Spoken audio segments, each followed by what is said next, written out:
Well, what? Kiana, thank you so much. Wait, we don't need a video. We're flying into Atomic Cthulhu here on Encounter Roleplay. I will be your host, the soda jerk known as Grimjack21502, as we settle in today for another round of let's not be disparaging. For another round of this here, Atomic Cthulhu, set in the 1950s, where our group of FBI agents / Boo operatives are being sent out into the field to identify all things strange in Cthulhu. They've had moderate success so far, but as we ended the last episode, let's see if that success continues, especially without their leader, Agent Gumbel. What happens now? But first, let's go around and talk to everybody and see how everyone's doing today. You've already talked to her, but let's go back to her again. Kiana, how are you doing today? I am doing great. Super excited to be here, playing some Call of Cthulhu. I'll be reprising my role as Jane, your resident insane scientist, who is also, as we found out last week, super gay. She's super gay, guys. Super gay. She's gay.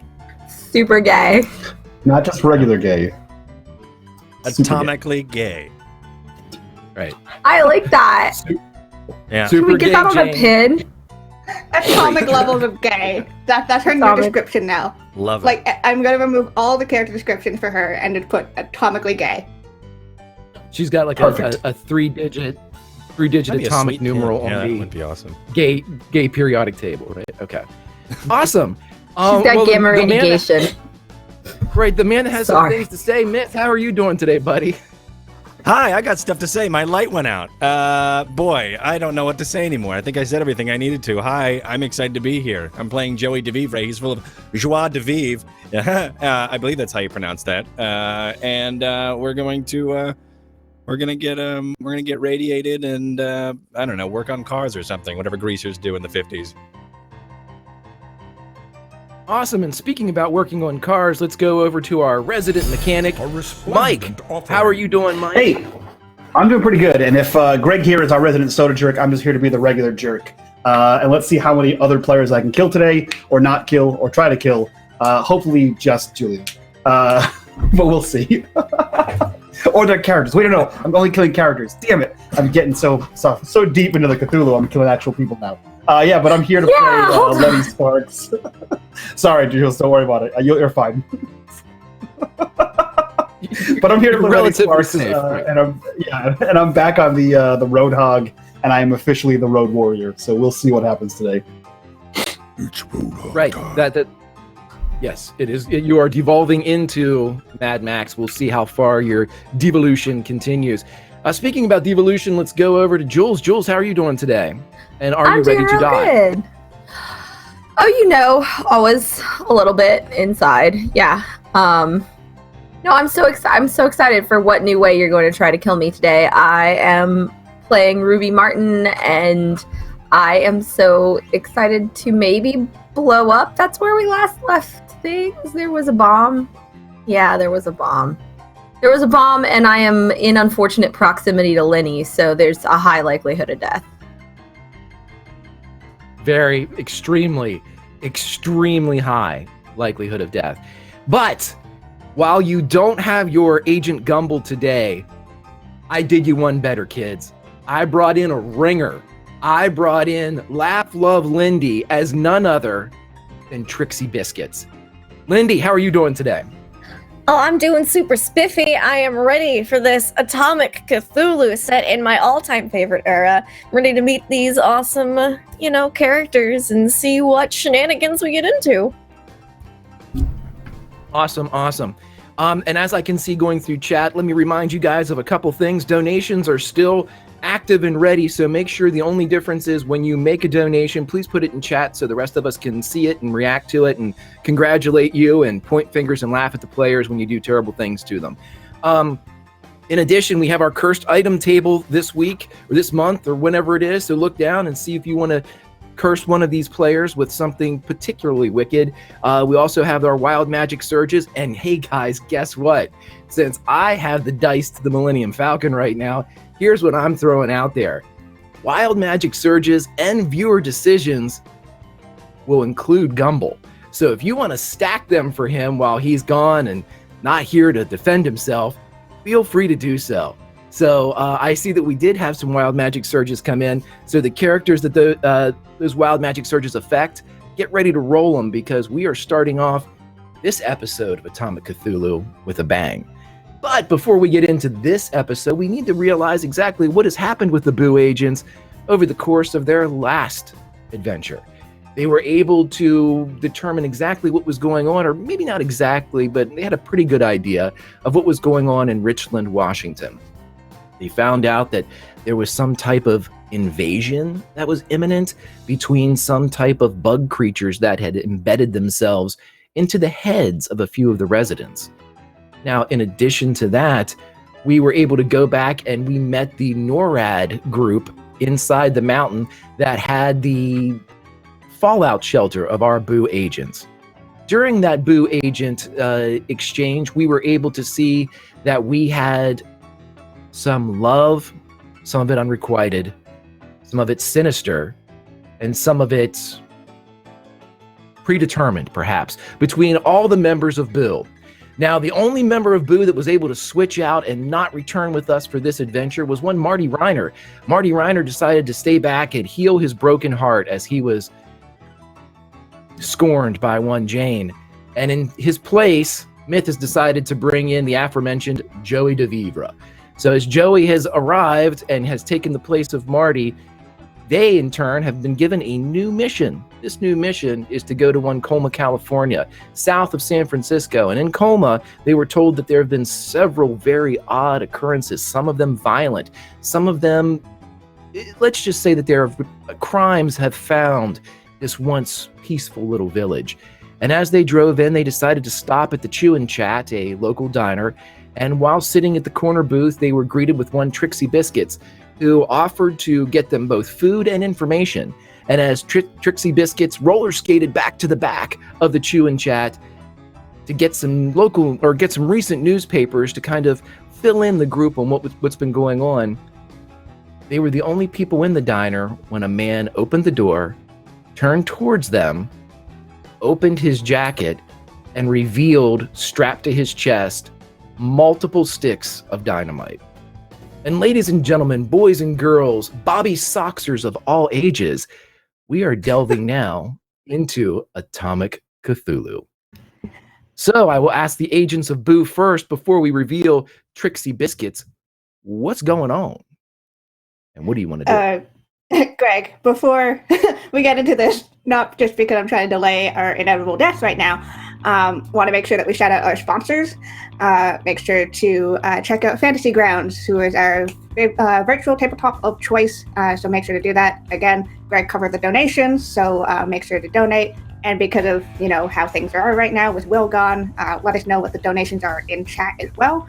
And of course, tweet so we can retweet so that we can hit your decisions that Greg very desperately wants to use against us. So I think that covers most things. Obviously, we also have a follow thing, so make sure to get that going. Oh, and Wayland Games is also another sponsor of ours, so make sure to hit them up for all of your minifig needs. Yeah, everyone knew that I was totally trying to delay our deaths. And I guess I hand it back over to you, Greg. Right. You don't have 3 hours worth of sponsors. Boy, I wish you did, but you don't. And so now we are back in the Chew and Chat as we are staring down the pipe at several sticks of TNT strapped across the gentleman's chest. In his hand is a very small plunger device used to blow up said dynamite. As the agents of Boo, as one, kind of turn, and when they hear the bell of the door go off, and as one, they see this group. And because I've been wanting to do this, I will let you know that as soon as Gumble sees what's going on, all he does is stand from his position in the table, move the glasses down, and says, ID. I think I chugged the last part of my, or Joey DeVivre chugs the last part of his milkshake and then hucks it at the guy, trying to knock him out in a heroic way. Okay, so here's how we're going to play this, kids. It is exactly what it is. There is a skill called throw, and you can roll that. Oh, So as Joey, there is. as Gumble says that he has his, there is a improvised explosive device that is currently here. We also have several other things going on at once as Joey throws his milkshake. Jane, Kiana, what's she doing? Oh boy. Well, Jane has to deal with the wild magic surge in a sec, but she's probably trying to take cover, quite honestly. Okay, so ducking down underneath the table, Probably. you are backed up against the window, so anywhere else would be towards the bomber. So, Yeah, under the table. okay, under the table. I will let you guys know this too. Wild magic surges will be. I'll give you the signal for the wild magic surges, and I bet you guys can guess what that signal's gonna be.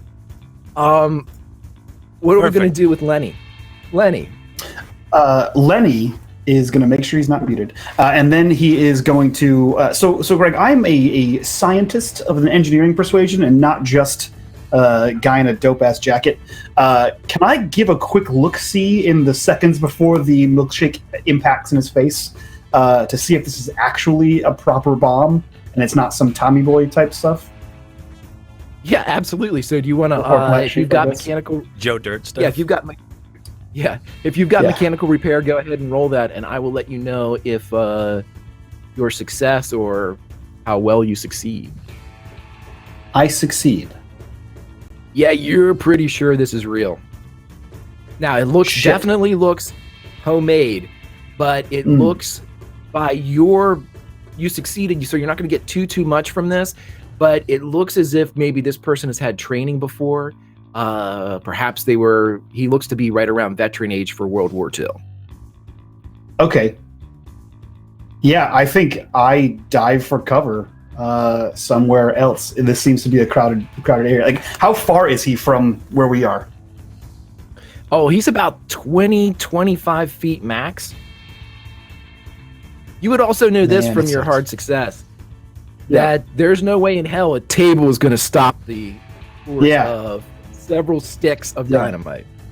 Yeah, I know that as me. I think. Right. I mean, I don't know. I think Lenny's gone a little nutty, and he also It's the picked up an 50s. arsenal when he left.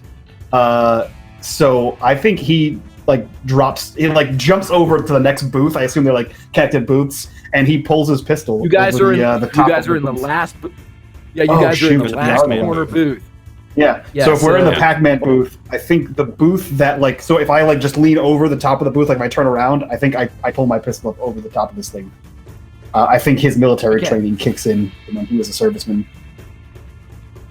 Okay, gun out, drawing down. That takes us over to Jules. Jules, what is Ruby doing during this exchange? Initial exchange. I'm sure it's good stuff. This is deep stuff. Deep, profound. You are still So muted. profound, she's muted. Yeah. All right. Speechless. So, Jules, let's see. Ruby, I don't know who I am anymore. Ruby's gonna remember her unexploded ordnance training from doing archaeology on a military base, and she's gonna yell, "It's a bomb!" And she's gonna take cover. Where behind the I'm pretty sure Sweet put up in chat. This is the 50s, so everybody thinks that a table or a desktop can stop an atomic blast. But is that what you're trying to do? Told in her- You're getting. There's not a back door to this place, is there? there's If not. there is, it's off to your right. If you're looking towards this gentleman that has bombs strapped to him, the only thing you guys have here in the corner booth, you're surrounded by windows, but they seem to be big windows, not the kind that crank open or slide open. They're inserted, windows just for sun more than anything else, not for airflow. Okay, well, I mean, she's gonna assume that hopefully some of the padding on not necessarily the table, but at least the padding on the seats of the booth will absorb a little impact. And she's also gonna be like, "You can't fight a bomb," and she's gonna pull on Gumble to get under the table.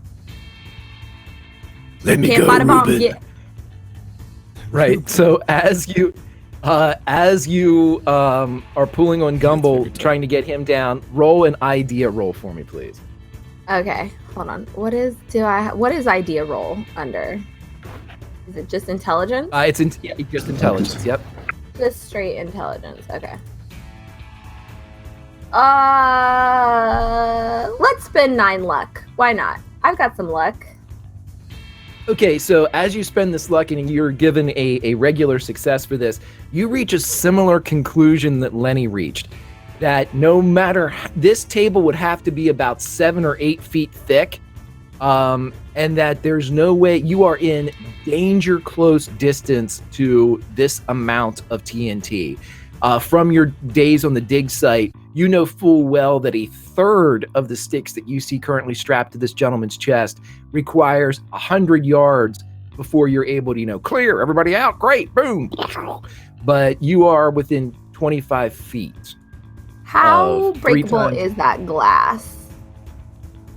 It's as breakable as glass can be. It is not plexiglass. Like, it's not like super strong. It's not. It's just glass. As far as you know, yes, it's to normal.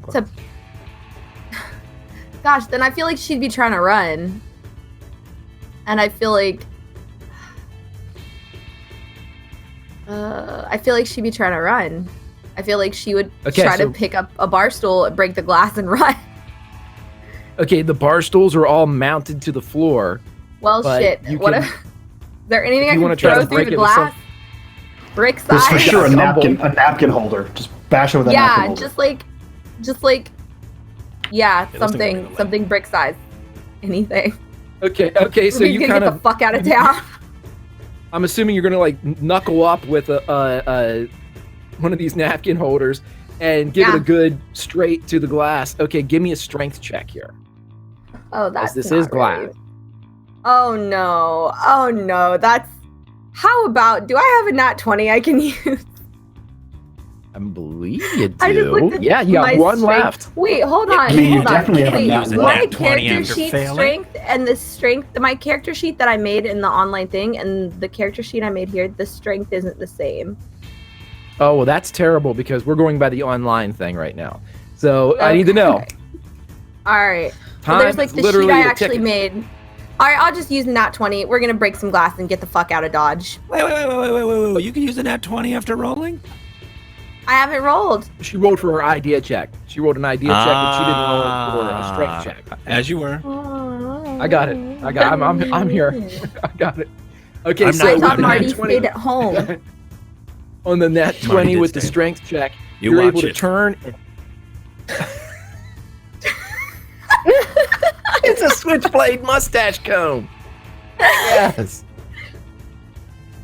Okay, somebody clip that. Okay, so as you punch this thing and nat 20 the hell out of it, it shatters the entire corner kind of curved section of glass, and for a minute it's almost like that switch of pressure from being an inside, without a wind to outside as it kind of blows for a minute, but the glass shatters in a perfect spider web that only a crit can do as it shatters and falls all on the outside, which is nice. So nobody is covered in glass. But Gumble immediately spins as if there is a, enemy fire coming from behind. Watch your 6. Can't fight a bomb. Everybody run. You can't fight a bomb. And I think Ruby would probably try to grab Jane because she feels like Jane is vulnerable and has not seen Jane successfully fight anything. So she's like, let's go. Okay, well, that's it for the punch out, and then you're kind of turning around. There's kind of a little bit of pandemonium. And so as we move away from the people of Boo, the agents of Boo, coming from the back with a stack full of newspapers is one Trisky Biscuits. And if you weren't here last week, I'll let you know that Trisky Biscuits is a waitress, and she's also happens to be what they would call a motorized waitress, as she is on roller skates as she skates into the front. So Lindy, if you want to describe her anymore, that's right. She is, she's the Flash 1.0. Well, she's got her roller skates on. She's got a charming blue dress with a white apron over it. Her hair is all, rolled up. She's got maybe little victory rolls in the front, and the back's all tied behind, so that way you don't get hair in the food, because, customers don't really like that very much. And she's got a big stack of newspapers in the back, because, gotta do something when everything's clean and there's no customers, and that's obviously news and gossip. So she comes out from the back, she roller skates out, and she sees this guy with a bunch of dynamite strapped to his chest, and she's gonna be like, Bonnie Black, what are you doing in this restaurant with all that dynamite strapped to you? What are you thinking? At this, at the mention of an actual, proper noun, a name or a title being used with this person, for a moment there's a flitter of recognition across the eyes. But what's Betty gonna say? This guy turns around and he just goes, "No more, no more." Yeah, no more dynamite in this restaurant. Now you get out of here, all right? Shoo him out with a You broom. take that off, and you go apologize to Betty, because she's gonna find out about this, and she's gonna be furious, just absolutely outraged. All right, you get yourself out of here. You know there's no dynamite allowed in this restaurant. Roll me a spot hidden. Okay. No dynamite allowed. It's just what are you even thinking? I don't know. I don't even know. Oh, grab it. Baby. Come on, Fantasy Grounds. Work with me. Did it roll? No, that's not at all what I wanted. It was different. Come on. There we go. It took a minute. With extreme That's an success. extreme Okay, success. So Trixie, as you look into the eyes of this person that you recognize as Benny Black, or Barney Black, you look into his eyes and you say, you don't see any glint of recognition, as around the underneath of both of his eyes, for a minute you see them ripple and turn a darker color, almost as if black ants are just below the surface of his flesh. And they're running back and forth, but these black dots are moving and kind of swirling, almost getting to the point where they would peek out from the eyes. But you see this vortex of movement all around both of his eyes as he turns to look at you. Mm-hmm. That's really gross. Oh, good. You got something in your face? Like, not on your face, in your face. You need to get yourself to a hospital, dear. You gotta and no blowing shit up. That's bad. Oh, good heavens. And I'm gonna just be like, if he doesn't see any recognition, I'm just gonna run back into the back again, like, shoo, with the newspapers.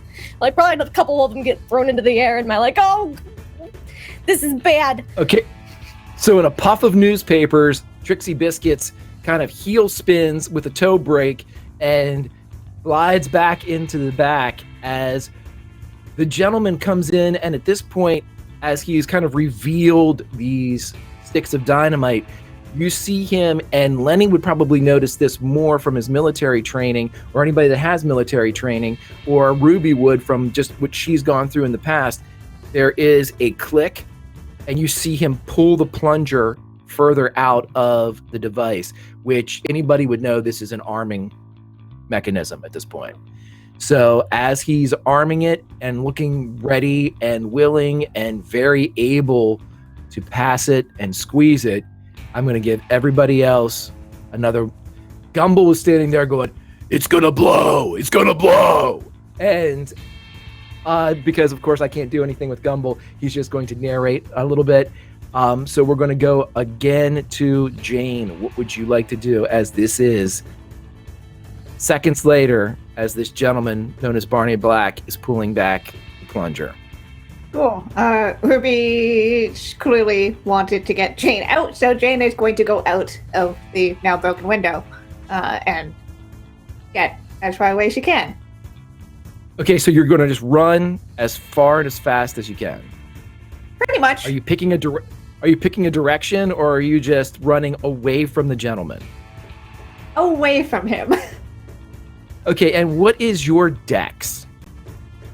Oh boy. I don't want your movement. I want your dex right here. My dex is 70. 70. Okay, so you sprint as Jane Walsh just like flojos and just takes off and points west. So we go back over to Lenny. Lenny, what are you going to do here? Oh, man. I really want to shoot this guy, but then I looked at my shooting abilities, and they're not great. Shit. So two of the people are gone. Trixie ran away. What is Joey doing? Is he just hunkering down in here? Joey has thrown his milkshake. We're going to see what happens with that milkshake when we get to Joey's turn. Like a grenade, Okay. the straw as a pin in his mouth as he threw the milkshake. Perfect. Yeah, I think I'm going to take a shot and then start moving towards that open window to get the hell out of here. Brick building Okay, so is you're far gonna take a more shot at defensive than yeah. I'm going to shoot him with the Colt M1911 that I have. What is your percentage in firearms, handguns? Holy shit. It's 20%. Okay, so yeah, you hit for a hard success right here as you are able to just smash and take a shot. You're So going to can I definitely hit s- him. Is a called shot an extreme success? Yes. Okay, I just want to make sure. I forget which one's which. Okay, yeah, so I'm just shooting this guy wherever I can. Okay, so roll me a d10. A D10 should be right there. Nope, that's not right. Why did it not roll damage? Okay, let me just do it manually. Slash die 1d10. Holy Okay, shit! for a 10. So as you shoot, you actually take a chunk of skin from beneath the eye, and as it rips, exposing upper level of teeth on the right-hand side, you see black elements begin to drip from this guy's eyes. And as soon as they fall to the ground, you see them sizzle as if they are burning through the metal floor of the diner. He does not seem to be going down, though. I don't like any of the words you used just now. I fire, I see this, and I'm absolutely moving towards the broken window to climb out of this Okay, building. so what is your dex? And cut it in half for me. Because you took an action before you. 22 cut in half. 27 cut in half. Your dex is a 27? Wait, if you cut it in half, yeah. It's 55. Let's go cut it in half. Okay. Alrighty. Let's go over to Joey. And Joey, I want you to roll that throw roll for me now. As the shot rips into him, now we're going to have the arrival of the slower milkshake as it hits.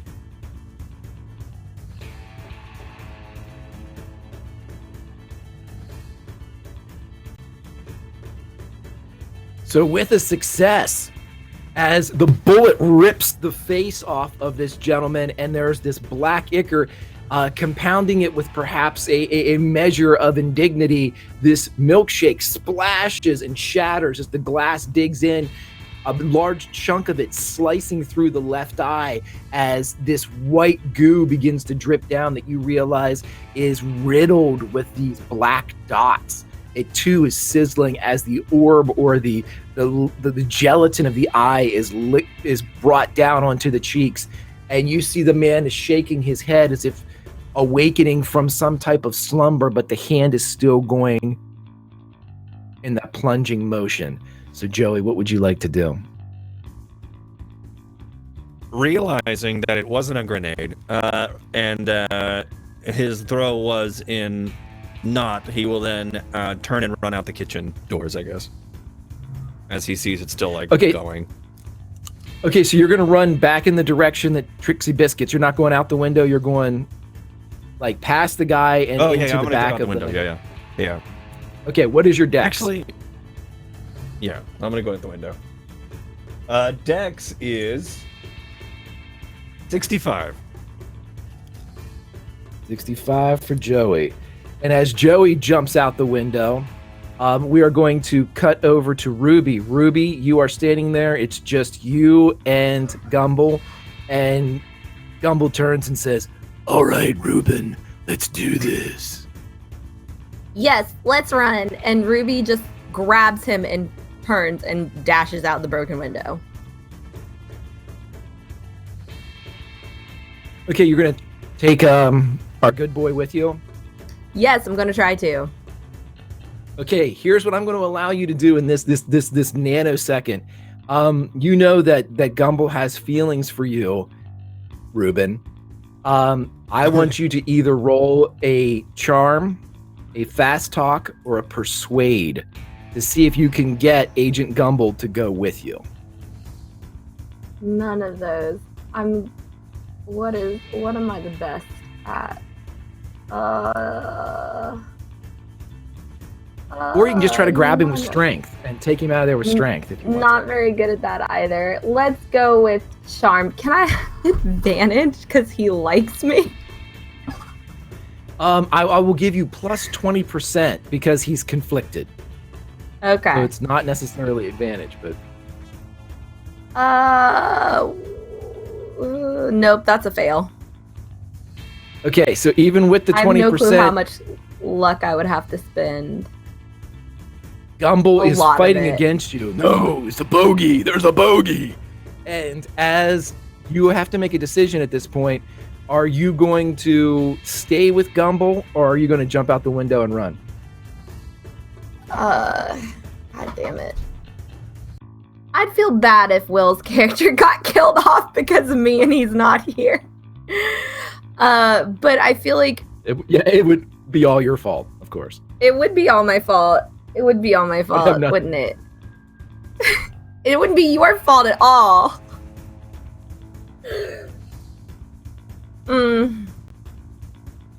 I feel like Ruby would yell, "Well, shoot him and let's run!" And she would take off because she doesn't want to die. Like, Okay. preservation instinct kicks in. I think she just shoot him and let's go, and she takes off. Okay, so Ruby, what is your dex and cut it in half for me, please? Dex is 50, so that's a 25.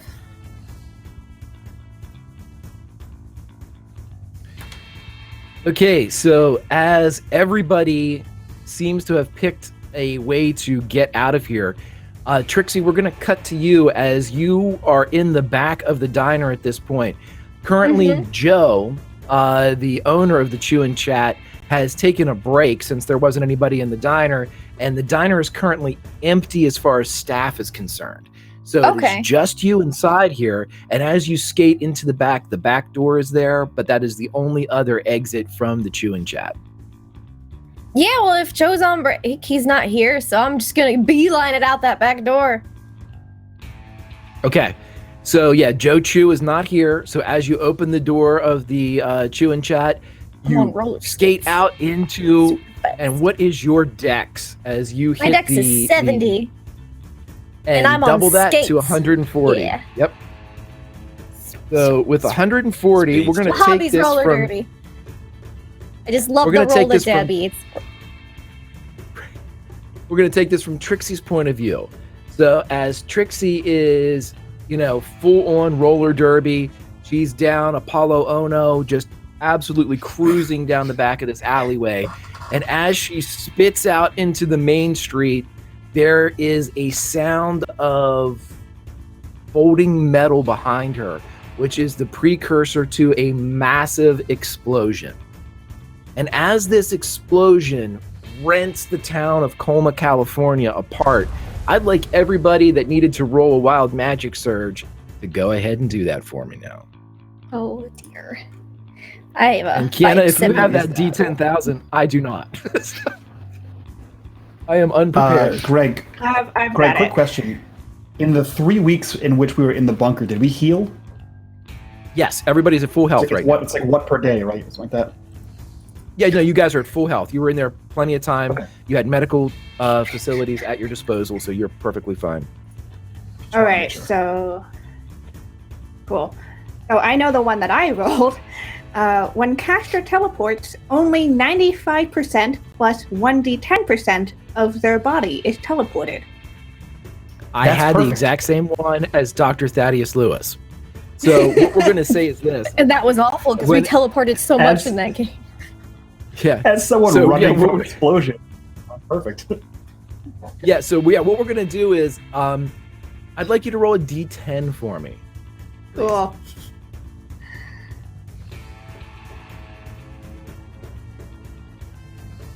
That's a 10. Okay. I'm just gonna keep that in the back pocket for right now Cool. as we figure Alright. out what's going on. All right. What did other people roll for wild magic? Actually, I need to remember. Who did else have needs a wild one? magic? Do I have one? This 5, was 7, up 3, here. 4. Yeah, That's what I Isreaver got. gave wonderful wild magic surges to the Yeah. following people.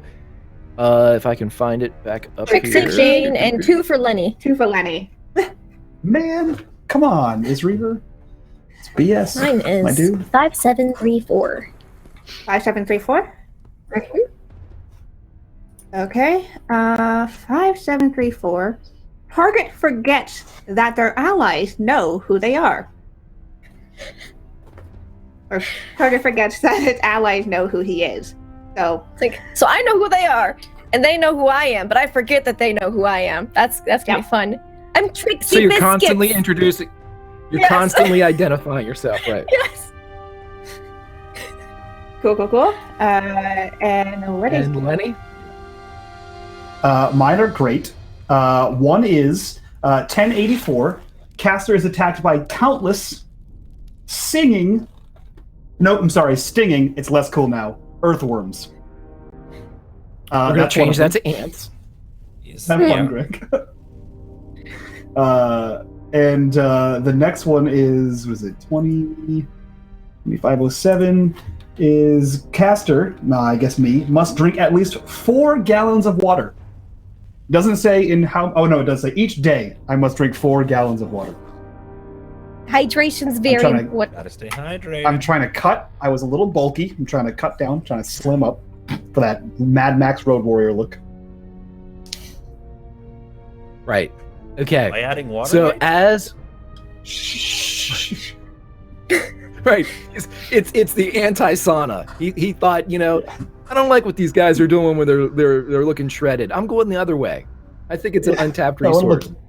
I want to look doughy. Untapped market. I want to look doughy to Vivre. I Okay, so want to look like the guy in the X-Men movie.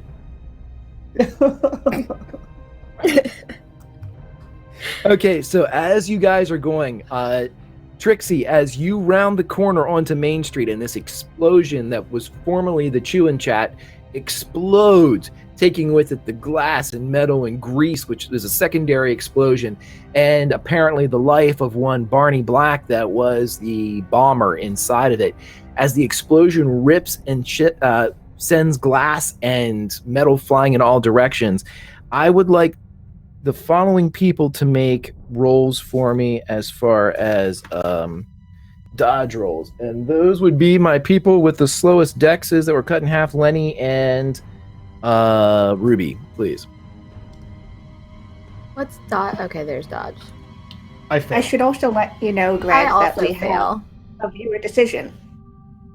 We have a viewer decision. Awesome. Yes, we do. Okay, so Ruby, take 2 damage for me. And Lenny, take 5 damage for me, as you are both just shredded with these shards of glass that come flying through. Both Joey and Jane are able to get far enough away that while you are pushed to the ground from the explosion, you don't suffer any effects.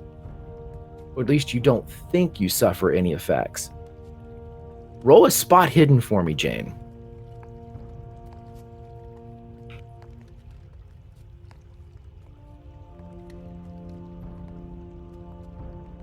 Extreme. You immediately realize that your right hand pinky finger is gone.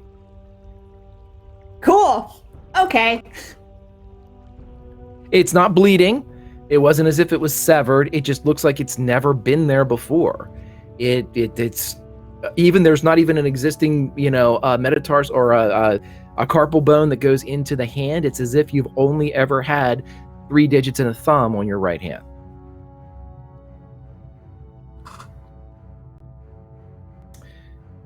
And as everything comes to a close, you guys are all laying there, waiting. And beside you, after a good 4 or 5 seconds, the body of Agent Gumble smashes down in the ground right around all of you, smoking. And as soon as he lands, you think you all hear, USA.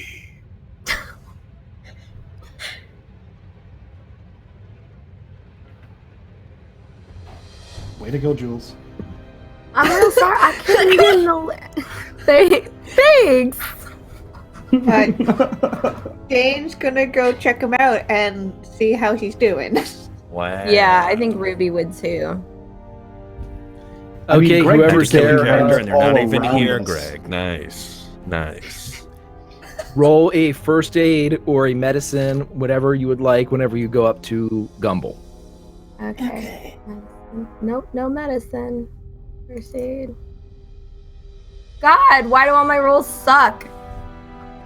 I got you. Jane, Thank Jane, God. as you get up there to first aid Gumble, you realize a couple things right away. One, somehow he's alive. 2, he is very unconscious. 3, he seems to have some type of red and white shield that is just underneath his shirt, as if for some reason he was wearing this shield. It's circular in design, but other than that, he's breathing. We're not sure how well he's doing, but he's breathing. And with every exhale, another line of "My country 'tis of thee" comes out. Can I just try to stabilize him with medicine? Try. Yeah, sure. Is the key word.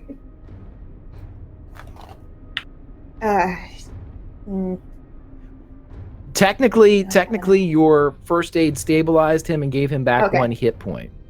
Okay. Medicine would just augment that, but he is in no danger of dying at this moment. And yes, Chad, Good. it is Captain America's shield. Okay. Yeah, I thought so. So Jane kind of, quickly checks his pulse and everything. He's alive, cautious, really uncautious. He's probably going to be knocked out for a while. Probably very severe bodily trauma after that. But he managed to also wear a shield, which is. I also don't know how he's doing that. I don't. I think considering that Ruby he's is like unconscious. with you and super like freaked out because she's like, oh God, this is my fault. She's like, this is my fault. I couldn't make him run. You can't make this man do a fucking thing he doesn't want to do. We should do the ambulance. We should do an ambulance. Call name is call hospital. Take him to the hospital. Proper take him to the hospital. Don't you think we take him to the hospital? I think if he's alive, is he really alive? Take him to the hospital. He still has his vital system, and he seems like he's stabilized for now. But yeah, he's going to be very unconscious for a while unless we get him actual medical stuff. Because I can patch myself up. Clearly, I don't. And she like shows the hand with now no pick. I mean, clearly I've been able to do stuff on him. You born a non-finger? That's really weird. That's strange. I mean, I've had a lot of accidents in the lab before. I might have just forgotten about it, or you may have just not noticed it. I don't know.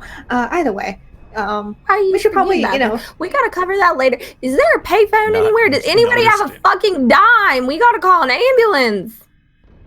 Okay, so at this point, you guys do hear what sounds like emergency sirens that are coming in from around the area, and it's only a moment before you actually see the globe lights of an arriving fire truck, police support, and what looks like one of the Ghostbuster type of ambulances pull up, like a low kind of station wagon sedan type of ambulance pulls up, and they begin to put out the fire of the Chewin' Chat. And it's at this point that Trixie Biscuit skates up to the rest of you. Oh my God, you all survived the explosion. That was, I heard it from like 2 blocks over. How are you alive? Oh my God, is he even breathe? Is he singing My Country 'Tis of Thee? What is going on here? Oh my God, I gotta tell Betty she's gonna be just, oh. Wow, something's, how is he doing that?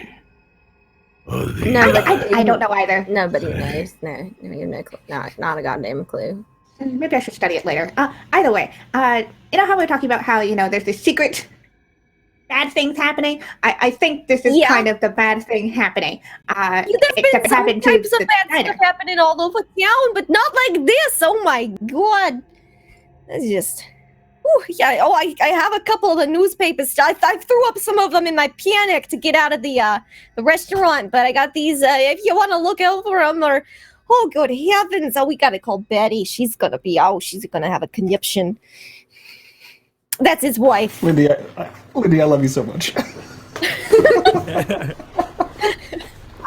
Aren't go very good. Greg, can I try to pull some of the shrapnel out of my own body? Is that a thing I can do? Oh, can I try to help with a little? Yeah, first aid's going to be needed by either yourself or somebody else to give you... Lenny can't do it for himself. Anybody else want? Yeah. I'm gonna go over to some of the paramedics and be like, "Hi, I'm Trixie Biscuits. Could you help these lovely people? They were customers before the whole thing went up. Oh my god, it was just terrible." I'm just like trying to drag them over and give medical attention to the injured. Okay, yeah. Anybody else? Well, yeah. The ambulance guys have shown up and they're kind of like in a holding pattern. Mm-hmm. But we haven't seen exactly, there's a police officer in charge. Trixie, you would identify this police. It's the police chief. His name is Douglas Wolf. Okay. Yeah. But if you want to call him over, I believe that is a wild magic surge for Joey and Ruby. No need to leave them out. Thank you, Isreaver. How do we do this? Go ahead and... slash die. Yep. Slash die 1d 10,000. Yep. And just let me know what you got. All right. 8148. Wait. All right. Slash die 81. Slash die 1d 10,000. 8148. If it's 10,000, we're over right now. That 10,000, the world ends. Right. I think. 10,000, when we do 10,000, the world blows up. Oh, great. Okay. 8148 is a volley of 10d20 arrows rained down on the area. Pretty sure that's shrapnel, sweetheart. Mm-hmm. 53. This is not my day, is it? Myth, yours is perfect, given what mine just was. 53-52. 53-52 is target can speak with worms and slugs. Larry! And my attack by snakes. countless stinging worms was changed to ants. So maybe you can speak to the angry fire ants that are about to Please consume tell money. me, please tell me that these singing worms are actually a gang of greasers who also are an a cappella group that I could speak jive with. I would I want speak this. that, please. Please. You have to I dance want this. fight with them. No. That's fine. I want to see Okay. that live. Scooch back through the whole dance. All right. It's like break the light. Okay, so what we're going to do with those, Lenny, I would like you right now to roll do 2d10 for me, please.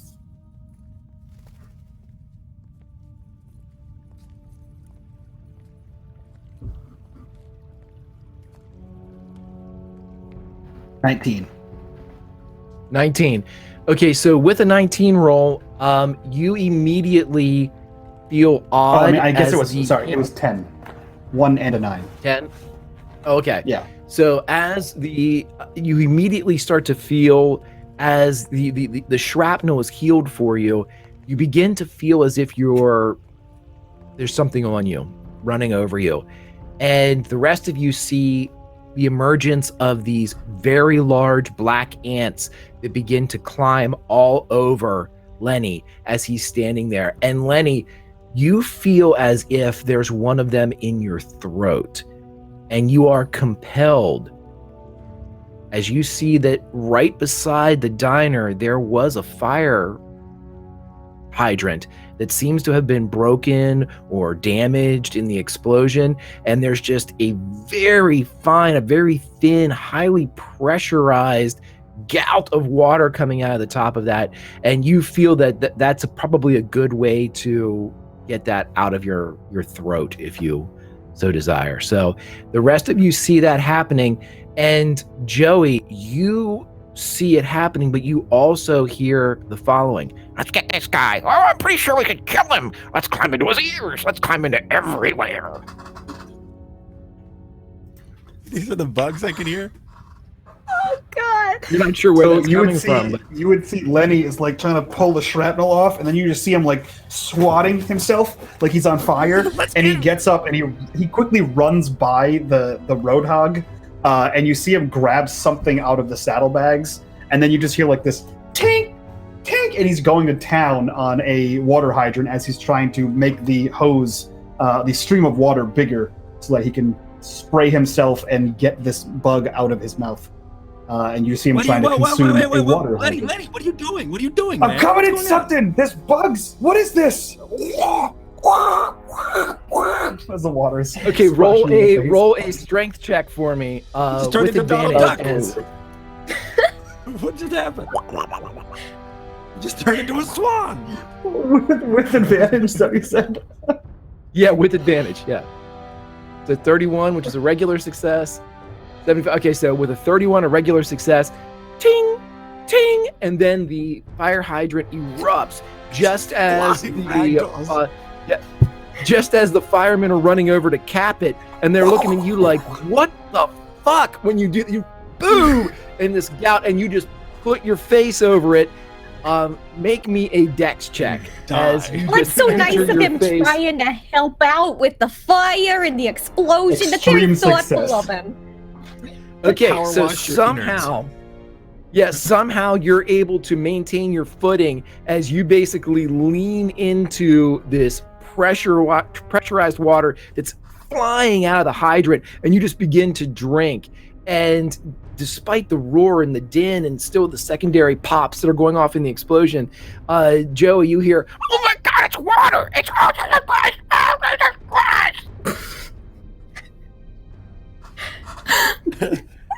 Anybody else hear that? What is that? Anybody hear that? I Can we just guess stop my the ears stream here? popped It's never with the gonna get explosion, but that's just a slight ringing. You hear a ringing? There's people like crying. You don't hear that? You don't hear that? No, I just you know the ringing. Was that phone going off somewhere? No, is it just me? No. Oh, we gotta okay, call Betty. I almost forgot. She's gonna be. It sounds like gosh, it's she's coming gonna from be. you, Lenny. Okay. At this point, I would like Jules, roll me 10d20. Oh Lord Almighty! Oh my God.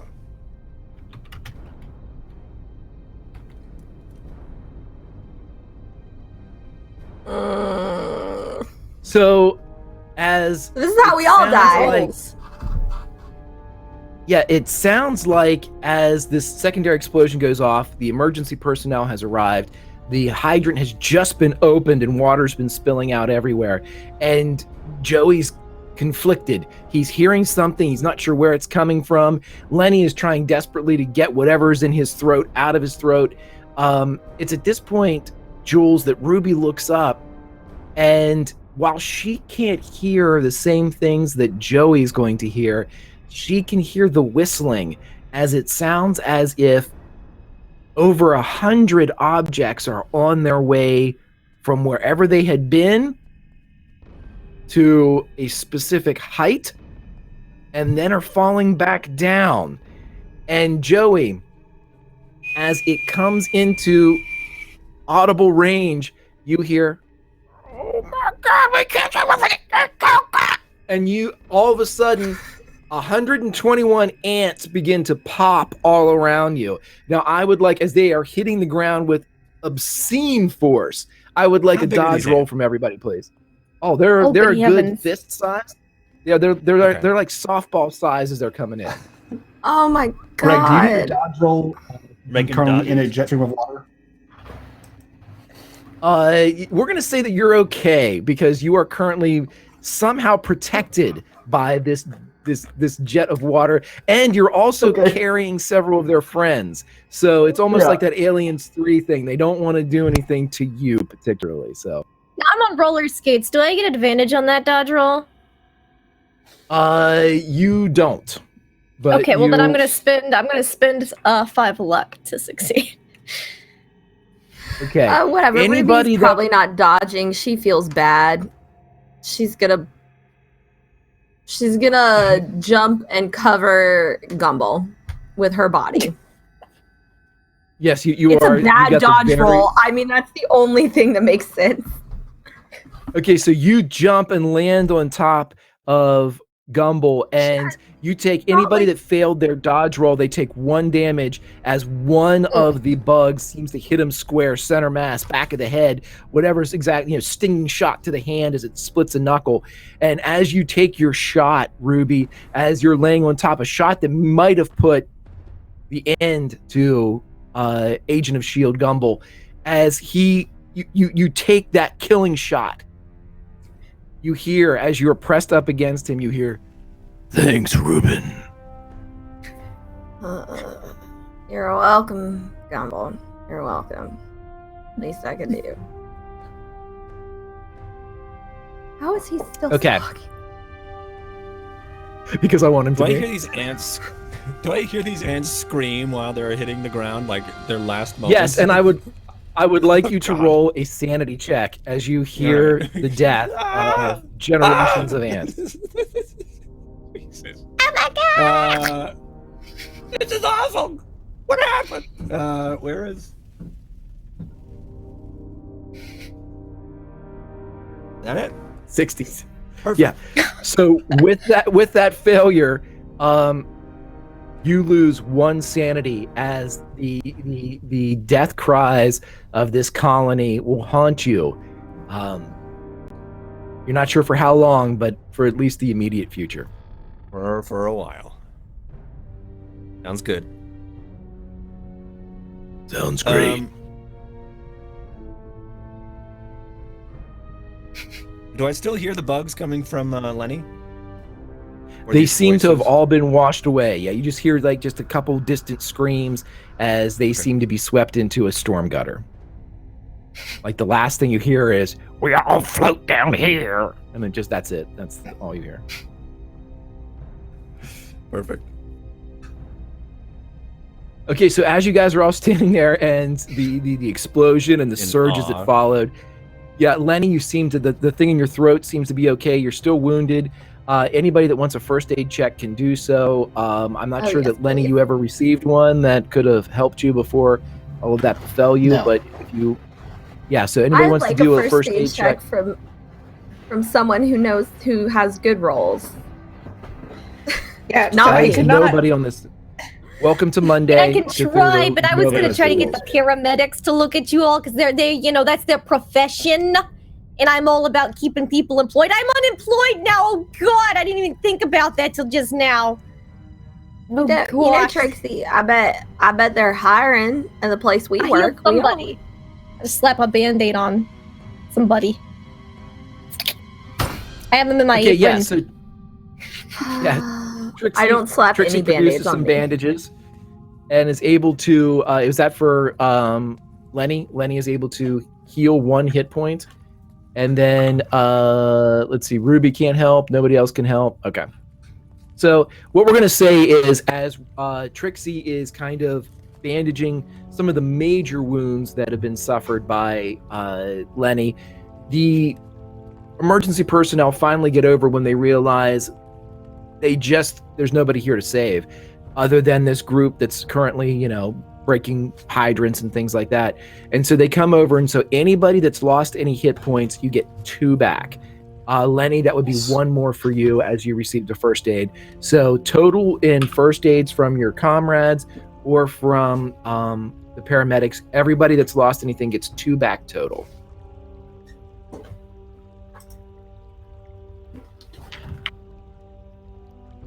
Lenny comes back soaking wet. He has a pipe wrench in one hand, and he looks over and says, "What? the hell was that? I don't know, Lenny. Did Looked you like not he went see what crazy happened? It was for minute. a guy, he had dynamite, and it was, No, I oh my saw that. gosh. It was awful. I awesome. saw that. I saw that. Barney. Really cool. It was really cool. I mean, he was standing outside of his house screaming for hours the other day, but I never expected it to come to this. Can we talk about those giant bugs real quick? Hold on, can we talk about why Gumball's not in an ambulance?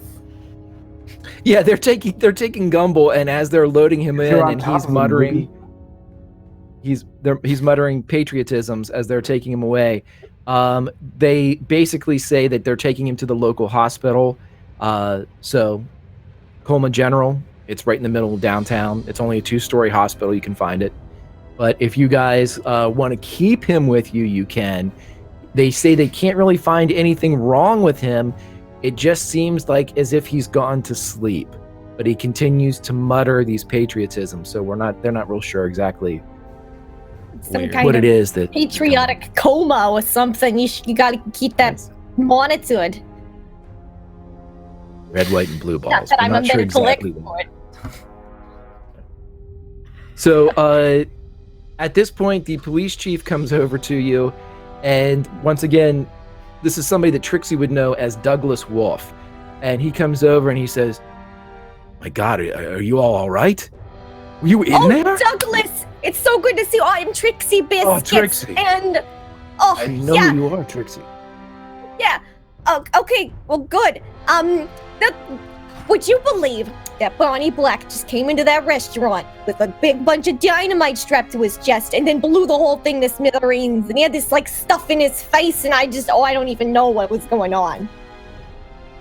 Oh my Bet he's God. gonna be, she's gonna have a conniption when she finds out. I defused Dead? the situation by What? throwing my He blew milkshake up at him. Okay. He did broke one of my throw a milkshake milkshake. I think he still owes you for the glass that he broke. But You broke one of my Yeah, milkshake glasses? he did break one of your milkshake glasses. You're replacing I'm pretty sure they're all broken now, but You're Well, welcome. It's Oh. the principle of the matter, sir. Is this in line with the violence Miss Biscuit has been describing to us that's been taking place in your town? who are you people? We're Ruby pulls, I assume, what's still out of her pocket, like her badge. She's like, we're with the FBI. Oh, We're thank I believe you're God. supposed to be your contact. investigate. Oh, goodness. You guys are official. Very Oh, thank official. God. You still have them newspapers? For a moment, he looks around and his eyes kind of stop on Joey a bit as he takes in the group that's come in here. But when they see Gumball, he's an and intern, sir. Just here for the summer. It's okay. He's not real official or nothing. Okay. Don't have to worry. I didn't think they you were going don't to have send say it to anybody. everyone. This place is a pardon my French, is a goddamn war zone. Every night something else is happening. Now Bag in. Chewing Chat blows up. This is crazy. I only have 3 deputies. 2 of them are in the hospital. Well, 2 of them got put in me the... and Well, did Clyde you are pull the running other... around him. Did you get the guys out of retirement to help? Yeah, everybody's in here, but we lost 2 guys. I mean, Oh. this is, I called into the state. The state wouldn't listen. They said budgets. I said, so I called in my favorite of my friends at the federal government. Thank God they sent you guys. Listen, when can you start? I need you guys on the streets. I mean, We already I was started. born on the streets. yeah, I think we had a pretty stand up explosive straight. first day. Take that straw out of your mouth.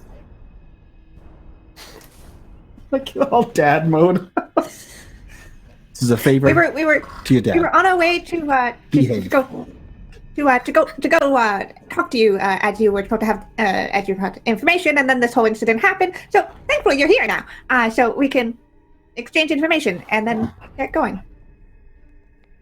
Okay, and basically to ease the narrative here a bit, he's looking at all of your badges whenever he goes up to each one, and he looks at Miss Walsh. Absolutely,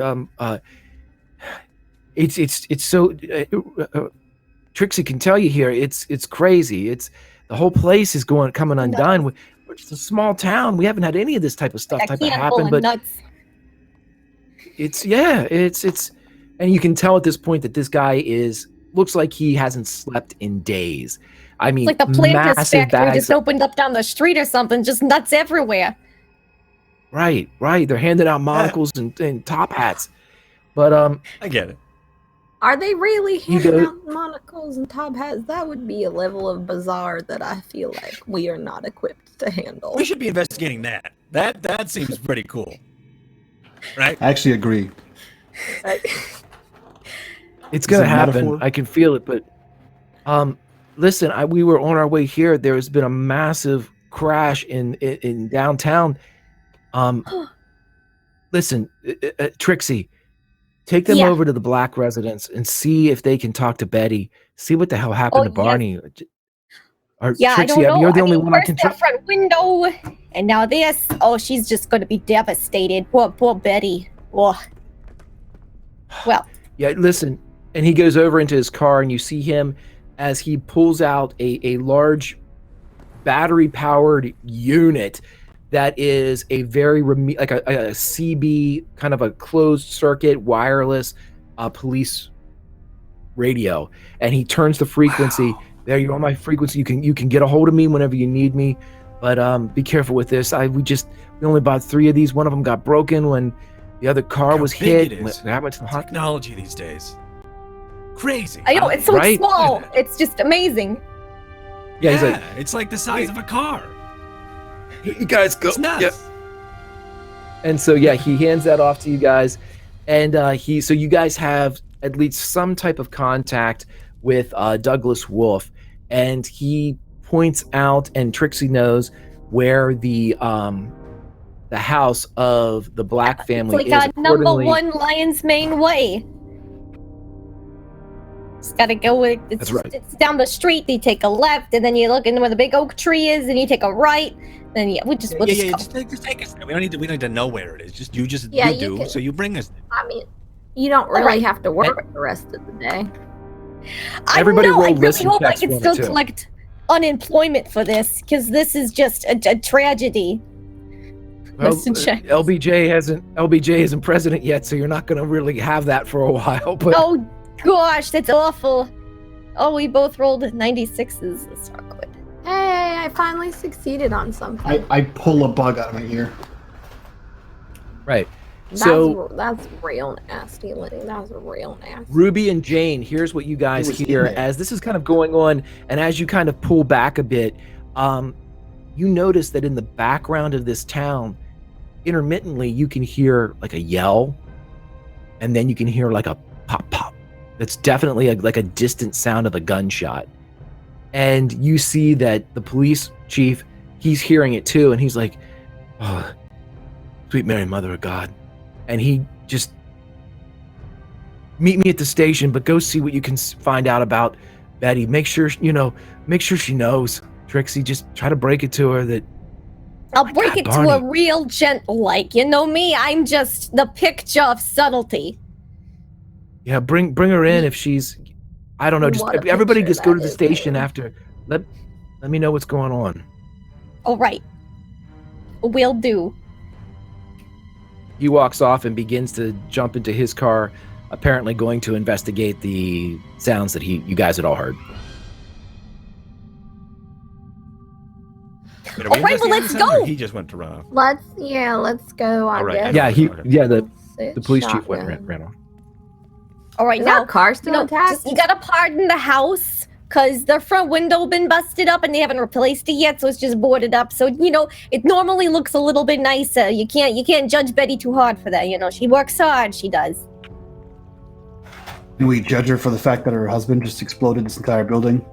I mean, I don't know what's going on with that, but I really don't feel like it's her fault. She's a very gentle lady, genteel. I don't think he was driven to that by her. Now, some other ladies I know probably, they go rag on their husbands real hard, and it's awful. But not Betty. Betty was very nice. Yeah, Lenny, you tried to kill me multiple times. No one puts a judgment on you. Me? No, you did. For like weeks. My point exactly. Is our car still around? Yeah, your car has some like debris kind of on it, but this is a sturdy government issue Cadillac and it is in operating condition. And also, we do have a viewer decision, right, Kiana? Apparently, Oh, perfect. Kiana Perfect time. had enough of everybody. You And she do have a said, viewer decision and a fuck full you, ad. Greg. We have one for Okay, 20 so retweets. right. So for the 20 retweets, here's what I would like everybody in chat to do. What is making a noise in the town of Colma that Police Chief Douglas Wolf has gone to investigate? We heard screams, we heard poppings, it sounded like gunfire. What is it?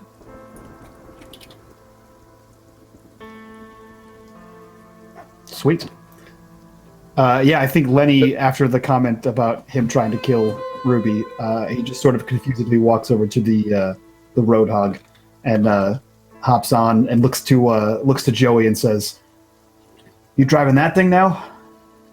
He nods over to the Cadillac. I mean, I can. You want me to? Yeah, I mean, Gumble's gone. Yeah. We know they're not allowed to Where are the drive. keys? Yeah, you got the keys? You know what? I don't need them. And I take out my switchblade You just open comb the- and I cut the wires and I got hot the wire keys Cadillac. right here. I've got them off of Gumbo. I still for do you. it. Okay. Okay. This Nope, Say as already he pulls doing it. on. Oh, Lord Almighty. You know, this is why we can't have nice things. Get in. As I adjust the seat All really right. close to the steering wheel. Like an old lady, just up on Yeah, it. Ruby's gonna get ride shotgun like she always does. Okay, so you guys all load in. I'm assuming Trixie is going to join them. And you guys are directed by... Now, you can go anywhere you...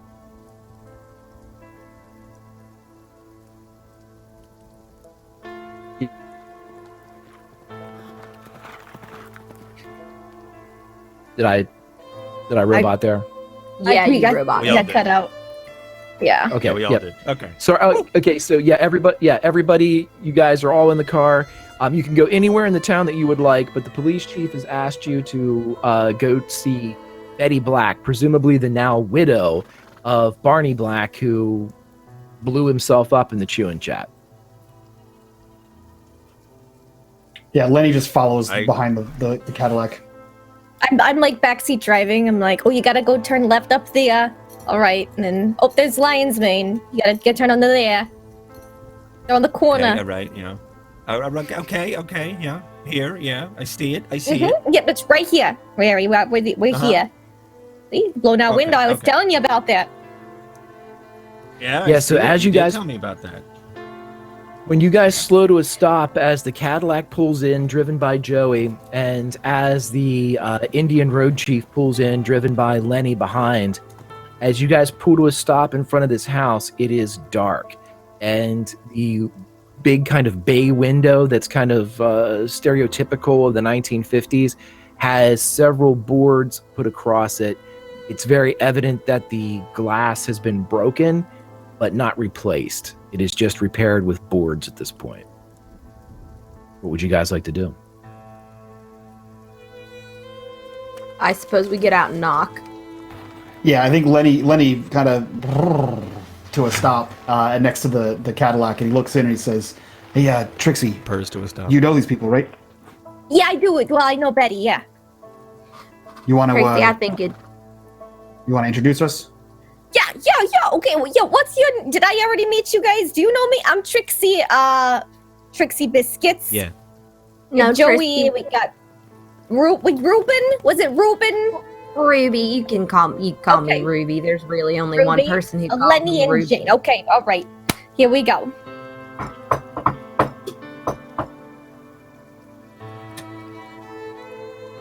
No answer. Oh dear, she must be like on the toilet or something if she ain't answering the door. She's usually right on it. Does it look Maybe like we'll wait anybody's like a home? minute and then we'll try knocking again. Yeah, you guys can roll me spot hiddens Was if that you're a trying to kind of horse peek sound? in. That's right. Yeah, there's been Those horse things are sounds throughout wild. the whole thing. Okay. I look how simultaneously everyone on the stream just went, the fuck? The fuck?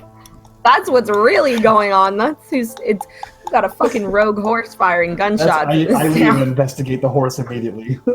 There should be a horse in coma. It's the It's carriage. prancing. It's No. not cool. I knew it was coming because I know the. It's a show horse. I know the. It's- I know the sound thing. And I was like, I know the horse is coming.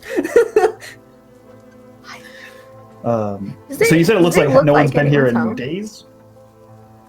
It just looks dark right now. You guys can roll me spot hiddens if you'd like to try to ascertain more knowledge about the exterior of the home. Nope. I have an extreme I success. succeed. I succeed extremely. Ruby's distracted. Regular. Okay, so with those extreme successes and even the regular successes, as you look in there, Lenny, you're the first one to notice that there doesn't appear to be any lights coming from inside the house. And it's only about 8:30 or 9 o'clock at this point, so even if somebody were asleep, it just seems eerily dark. And in the morning? Especially in kind of... No, this is in the evening. So as you Okay. guys are, as you guys are sitting there at night and you're looking around, and the explosion has gone off, and there's kind of that distant buzz of activity on the end of town that you've left. This end of town, you can see that they're across the street and down the street, on either side, that there are porch lights on, that there's measures of activity as people kind of seem to be on their porches or peeking out from windows that aren't smashed, and kind of like looking, just trying to figure out what's been going on. But this now, house, I assume we're looking at like Very 1950s slice of Americana, white picket fence, one car garage. Is that what we're looking at here? oh, this is Leave It to Beaver. Yeah. There's Okay.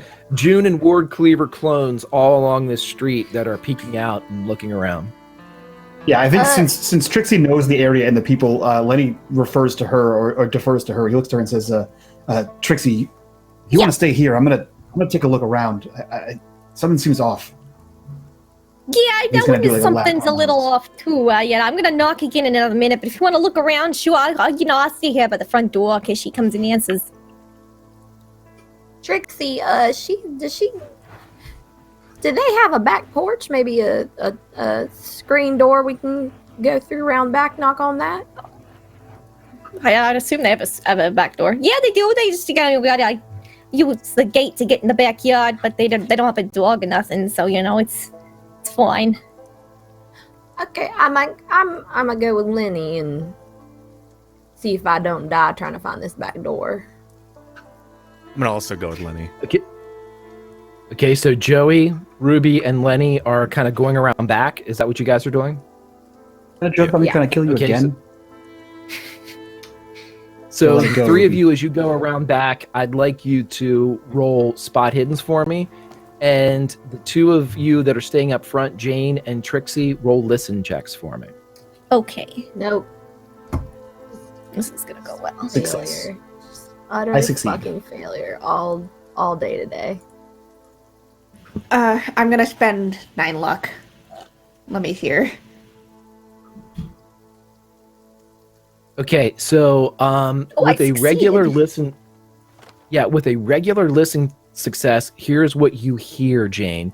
It's not so much that you're listening for an interior sound, because there's a lot of activity that's kind of in the din in the background, but as you're kind of just listening and kind of, manning the front, so to speak, you catch the sound of the as the front door just swings about a half inch and then comes back closed again. So while it wasn't tested before, the front door appears to be both unlocked and unlatched, as it is not catching in the... Trixie, is that like normal for this neighborhood for people to keep their doors unlocked, or is this like, weird? Well, I mean, generally it's a very safe neighborhood, but lately people have been locking their doors due to all the, the nuts running around town. So, yeah, this is a little bit abnormal, especially after the window got busted, Right. Yeah. I mean, we can Maybe, take a maybe we can- like she fell and maybe he didn't lock the door behind him. Boy, I'm surprised she didn't answer. So maybe we should investigate. Yeah, at least like poke our head in, just in case there's just something like right a there. little peek. Yeah. Just okay. Okay, and as this pair peeks into the front door, we'll go around back. And as we go around back, Lenny, you did succeed on your spot hidden, correct? Correct. Okay, so as you guys go up around back, you see that there is, in fact, what Trixie said, a small back porch, a back door, and there is also a detached garage that seems to be slightly open, as it's one of those kind of multiple fold, almost like an accordion type of door that collapses in on itself, and it's open about an eighth of the way, revealing a very dark interior of a garage. Is that okay? Thought everything froze. Never mind. No, we're good. Yeah, garages are Lenny's specialty, so he's going to head towards that. Okay. Yeah, And I'm just gonna follow him. Last time Ruby's I going got to a the garage, I garage. got a free motorcycle, so. That's true, yeah. Joey, Do you what are you gonna be divulge this doing? information to Joey? Because Joey will then follow, hoping he gets a motorcycle. That I got a free motorcycle last time I went in. Yeah. Yeah. Yeah, I think he might. I think he. Perfect.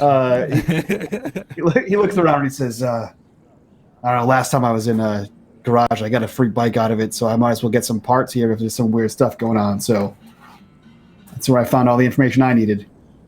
And he heads towards the garage door. Say no more. Say no more. Lead the way, please. I'm going to put spikes on it. It's going to be awesome. Oh. Yeah. And he invents the It's gonna be fist pump awesome. right there.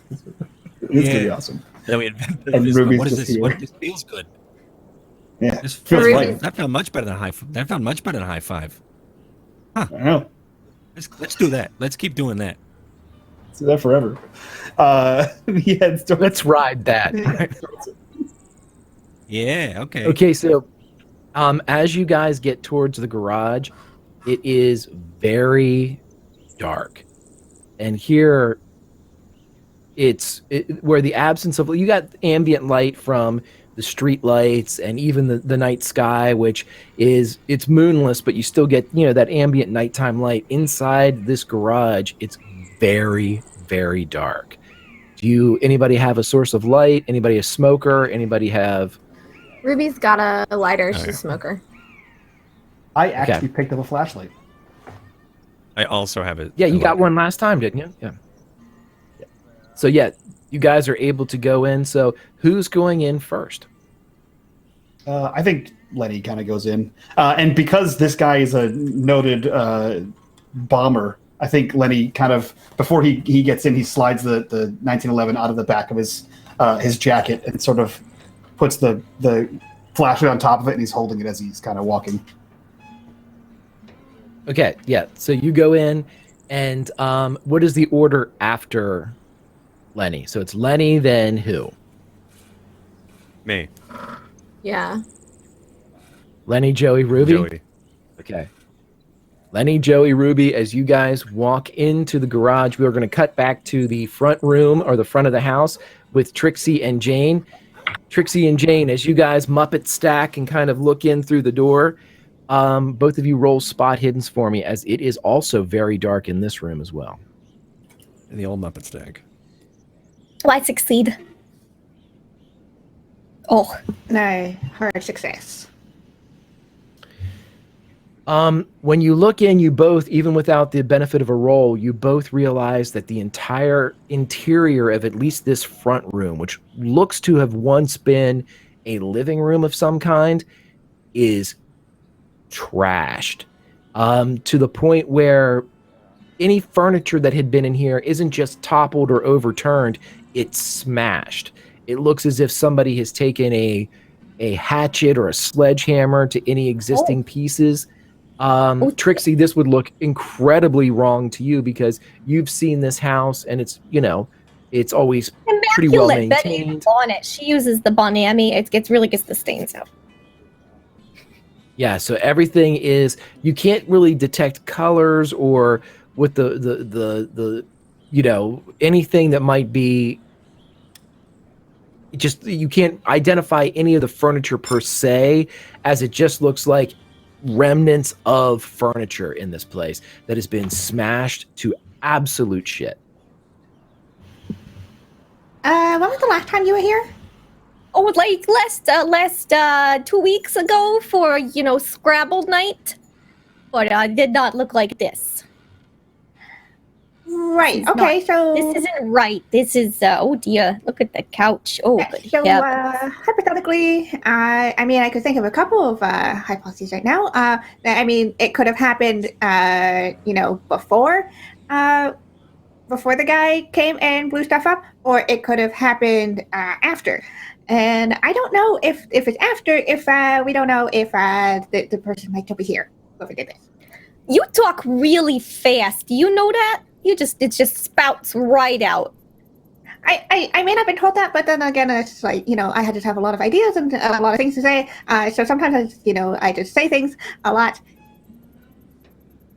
Yeah, I got a lot to say too. We should have tea sometime. I mean, by tea I mean like whiskey or something, some real good, because I feel like we're kindred gossipy spirits or something. Yeah, I'm still not really supposed to drink because I had a concussion a little while back, but either way. Oh, the doctor tells you not to drink on a concussion. I mean, that's fine. You're fine. You're fine. So should we go check out more of this, or should we maybe let the other guys know? I kind of want to go see more. Yeah, hold on. I'm gonna pull out my lighter. And as the lighter goes off, because you had a hard success, Jane, you think, just as the light illuminates and kind of pushes the shadows back a bit, that you see something running low along the wall. It might be a mouse. It could be some type of, maybe a small pet, a cat, a kitten. But you see something kind of right around the baseboards run into a room that you have not entered yet.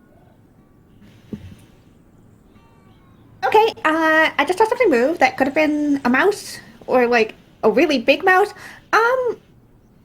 Speaking of that, are bugs normally that big? The bugs that we saw falling on us. It is mosquito season right now, and they get just really large here. It's crazy. The little bloodsuckers, they're just, it's just awful. Like this big? I mean, no, not quite that big, but I'd say it's a little, a little unusual. I would say, yes. Okay, maybe we should just keep an eye out for anything that could be, We can pick up some bug spray on the way to meet up back with the sheriff. Could work, yeah. I mean, that's generally how you get rid of bugs. You just call the exterminator. But yeah, we can go look inside. I know Betty was always wanting a kitten, but Mr. Black was always like, no, I'm allergic. Whatever, it's fine. Let's investigate. Are you guys going into the house? I'm sure it'll be fine. Yeah, this is fine. Lindy rolling the dice with a one-shot character. Trixie doesn't know any better. She's never seen anything like this. And also, Jane has very little self-preservation instinct in general. So. Okay, yeah. So you guys walk in, and as you walk in, you're taking, with the little bit of light that Trixie's lighter is kind of providing you all. You do identify as you get a step 2, 3, 4 into this front room that what you thought was the case, in fact, is, as even the padding and the stuffing of the sofa has been removed. Everything seems as if it was completely deconstructed, as the furniture the pieces that you thought were, it's in fact the furniture. And as you get closer, you realize, and Trixie would realize, that this room opens up into the kitchen area. And whatever it was that was running, Kiana, Jane saw it run towards this direction. Okay, so whatever it was went to the kitchen, which would make sense if it was a mouse. Yeah, you go get hungry. Yeah. Yeah. What's your feet?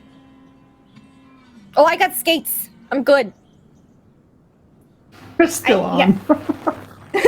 I know I have I'm I actually only take surprised- them off to shower and sleep. I'm actually surprised you haven't really like tripped over all of the debris, but you know, quite fascinating. It's just called you gotta step. You gotta know when to step and you gotta know when to roll. Right. Yeah. All right. I'm an expert. It's my job. Okay, so are you guys hanging out in the front room or proceeding towards I the light back of a the house? cigarette too. I'm like, it's my job, which is now, blown up. So it's fine. I guess we can go into the kitchen. Or we should let them know that the whole place is trash. If they were walking around to the back, maybe let's just open the back door. I'm sure that's through the kitchen probably, right? The back door, you would remember the back door emptying into the kitchen. So Yeah. Well, you can either we'll go just back walk the way through you the kitchen. came or through the house. We'll just walk through the kitchen and open the back door for them. We'll just see them in like a second. Yep. Going back through the kitchen area. Okay, so as you guys creep back through the kitchen area, eyes drilled straight ahead, taking in everything, making sure that nothing in front of you is going to surprise either of you as you make your way into the black house. And it just so happens that you don't realize that the front door is closed and somehow locked. And as we cut back to the garage, as the group of three are creeping through the garage area, Lenny, as you are scanning with the flashlight, with the gun kind of over it in a military type of entrance and illumination, you look around and you see a very meticulous, this is a very well-kept garage. It seems to be the kind of the HQ of somebody that knows what they're doing in this type of environment. No vehicles are present, but you do notice that there is a very, very wide workbench. And you also know, just because there's a tack board behind it, that you can see the missing shapes of several tools. You might be able to get a better idea if you get closer to it, but it seems that there, you have hammers here and saws here and, screwdrivers kind of stacked on a kind of an H grip. And as you're looking around, you as a mechanic realize and can kind of pinpoint blank space. No, you would have hung this here, you'd have put this here, but they're empty. And there are hooks present for tools that are unoccupied. There's also what looks to be a bin on the workbench, and there is a very large television set inside the bin, and the television set seems to be newer, but you'd have to get closer to identify it more. I think there a Lenny would vehicle notice in the all garage? this stuff. Oh, that's a good question. No vehicle. The garage is empty. Empty of a vehicle. There is no Right. car, truck, or motorcycle. Greg, I'm gonna take note of the tools that are missing, but I think Lenny would immediately make the jump that this might be where the explosive device was made, and he's looking for remnants of that. Okay. So give me a spot hidden, and you're looking specifically for like blasting caps, dynamite sticks, Yeah. wiring, that type of stuff, right? Yeah. Wiring that match, maybe. let's see. Yeah, I mean, You guys can all do Lenny's this. background is a mechanic, but his job was he was an engineer for the Manhattan Project, so he's used to seeing things that are explosive devices Right. and taking them apart, that kind of thing. So yeah, I'm gonna look for Now, that. before you roll, specifically, at least yeah, before you roll, wait, don't roll yet, Mike. I'll tell you, mechanically, you guys can do this. You can all roll individually spot hiddens, or you guys can give one of you advantage, as if you're helping. Lenny says, hey, look for this type of wire, and everybody goes and looks for that type of wire. So think if you want one of you to roll with advantage, or you'd rather just all roll spot hiddens, let me know, and you guys can proceed that way. I've been up to you rolling guys. like I have a shit. 75 in spot hidden. I've been rolling like shit. I have a 65 and I still haven't spotted a damn thing tonight. So I would vote that we give you advantage. All right, I'll roll with advantage then. I feel like Ruby would stand in the doorway and hold the door open so some of the outside light could get in too. Okay, yeah. So Okay, I get, yeah, I and get so that's a the- hard success. Awesome. Okay, and so narratively, that's a perfect way, Jules, of how an advantage would work. So Ruby would go over and kind of let more light in, and that might lead to Lenny being able to, he and Joey are like, oh, there's the wire right over there. And that is exactly what happens. As the door opens a bit, and it doesn't take you long, it's not as if it were hidden, you find this type of copper wiring that would have been used for this improvised explosive device. And you can see that while there isn't necessarily blueprints being drawn, there is a sketch pad off to the side that just marks basic connection points. And Lenny, it doesn't take you long to realize that it was almost as if he was trying to remember how to do it from the war. And there was a couple, sketches and crossing outs, and one of them apparently he went with. Yeah, I think he looks around and he finds what he's looking for, and his logic, and everyone learns his logic real quick because he says it out loud as he picks up the notebook and kind of turns back to Jules, who he has known to be the more social person, and says, "Crazy people don't know they're crazy." And he tosses her the book. And he says, "That might be useful." Joey, did you see anything else in here? It's no free motorcycle, but it's spikes. I mean, it's just TV. I mean, this TV looks new, and I turn on the TV. Wait. Yeah, as you get close to it, you realize that you click it and it doesn't turn on, and you quickly realize it's not plugged in, and it appears to be damaged. Boy. It looks as if the TV was placed inside of this tin bin that it's in, and it doesn't take you long, Joey, to realize that there's glass, and kind of it looks as if there are fragments of glass all over this, because back in the day in the 50s, TVs weren't just boxes. They had wooden work Tubes. around them, and frameworks and things like that. They were elements of furniture more than just devices. And so in this woodwork, you can see, Tell you us can about see the old glass. times. Okay, you guys talk amongst right. yourselves. I'll be back. I mean, yeah, This it's is great. where- I this is- do history for a living, but you lived it. This is that moment where Greg forgets that he's actually only not that much older than the rest of us here. Go on. Okay, All right, I get to pull up on antique house architecture. It's fine. Yeah. Right. My TVs when I so- grew up had only 3 channels, guys. Right. Yeah. Oh, We had it's gone Fox, so it forever. was Simpsons. So Simpsons now was that Greg fun. is gone Still hear us. It's fine. and we're in We charge, Oh yeah. Yeah. Remember that I time when think you were we the remote solved the control? mystery. We've made that mistake. Myth, you know about that. When you have to go change the channel because you're your parents' remote control. It's good times. Exactly. Oh, man. Because they don't know I had where a it is. babysitter like that. Because they lost the remote. Now they gotta. They That's why I lost had it. a kid. Yeah. Now go get a beer. Oh, while you're on your way man. back. On your way back, Yeah. stop at the refrigerator. You mean in the other room? Yes. On your way Yes, back. I do. Grab me a Also, beer. move the rabbit ears. Um, Move the left rabbit ear. Lefter. Right. Find the station. You bumped it. So nothing got done, Greg, as you know. We Hi, take Greg. that time for recess. I can hear. We know. That's That's why we do it to you. Yeah, so anyway, Joey, you're able to identify that this is covered in glass. Inside the bin, there's it's definitely a lot, and it doesn't seem to be coming from the view screen of the television either. This seems to be from somewhere else. Okay. where Broken you glass? What's that? Broken glass? Yeah, these are definite. There's fragments and there's kind of powderized like shards of glass.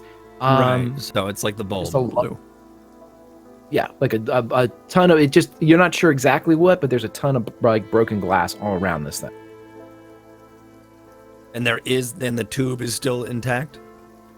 Yeah, the front view screen seems perfectly fine. The TV itself seems like it's okay. It's just, in this bin, and the woodwork around it, the cabinet that it's in, has glass kind of in the inlays and things like that.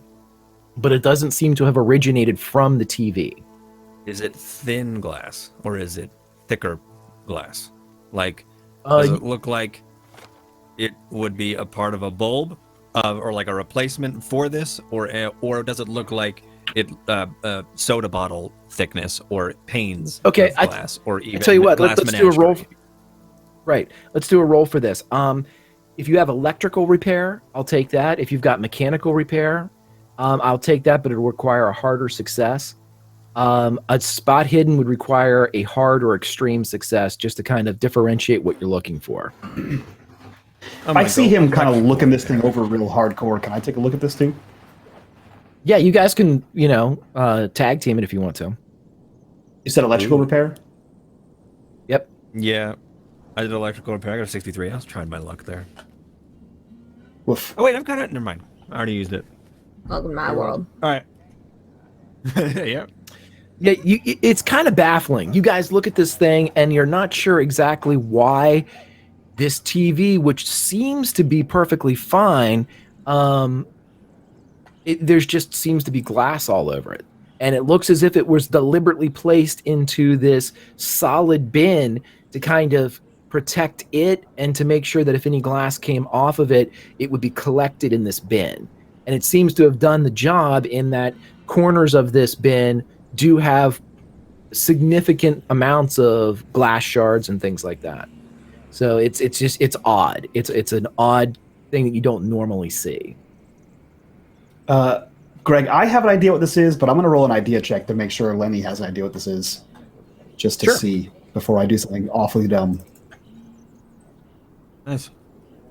Okay, I think that's a pretty solid idea. Shit. Yeah, Lenny looks over at it and says, "I think this is Plan B." Oh no. Yeah, you got it. I don't get it. What do you mean? I think if you turn it on and plug it in. Yeah. How do you know that? What do you mean by that? That sounds really cool, and yeah, like that's awesome. Yeah. But like, why would you stick glass? Well, see, there used to be this trick I knew. And if you take a light bulb and you unscrew the light bulb, and you can fill the thing with like shotgun powder, and then you screw it back in, and you flick the light switch on, it explodes. I think that's just this, but much bigger. Wait, would people do that? People do that? What kind of childhood do you have? What? No, just That's keep awesome. going. That is okay. All right. So what? So you're saying this? So you're saying this? The tube here is full of dynamite. I think it's full of something, and then when you plug it in and turn it on, it explodes, and all the glass that's on the outside. We gotta find out. Huh? Well, let's not just. I'm not opposed to that. Don't mean to be a party pooper, but I would like to not find out by plugging it in and turning it on, because then we die. That's true. I don't know how much explosives are in this thing. Yeah. But Joey, if you would like, Yeah, it's me. I know it's a lot of forms on our end, and I'm not sure how sad your dad will be, but I imagine it is a margin of sadness. My mom. We can, the two of us, My we dad's can. dead. My mom. Your mom. Is that your uncle got you this job? I don't know. You do My pretty uncle? good with the Yeah, coffee, Jameson. so we'd hate to Uncle lose Jameson. you. Uncle Jameson. Your DeVito. your uncle be real inconvenienced by all of this. We might get Took my mom's demoted. name. But if you would like, Lenny and I, we can skedaddle on out of here. We'll close that door real good, get the other two, and you can plug that sucker in and see what happens. Just give us at least 10 minutes to get very far away.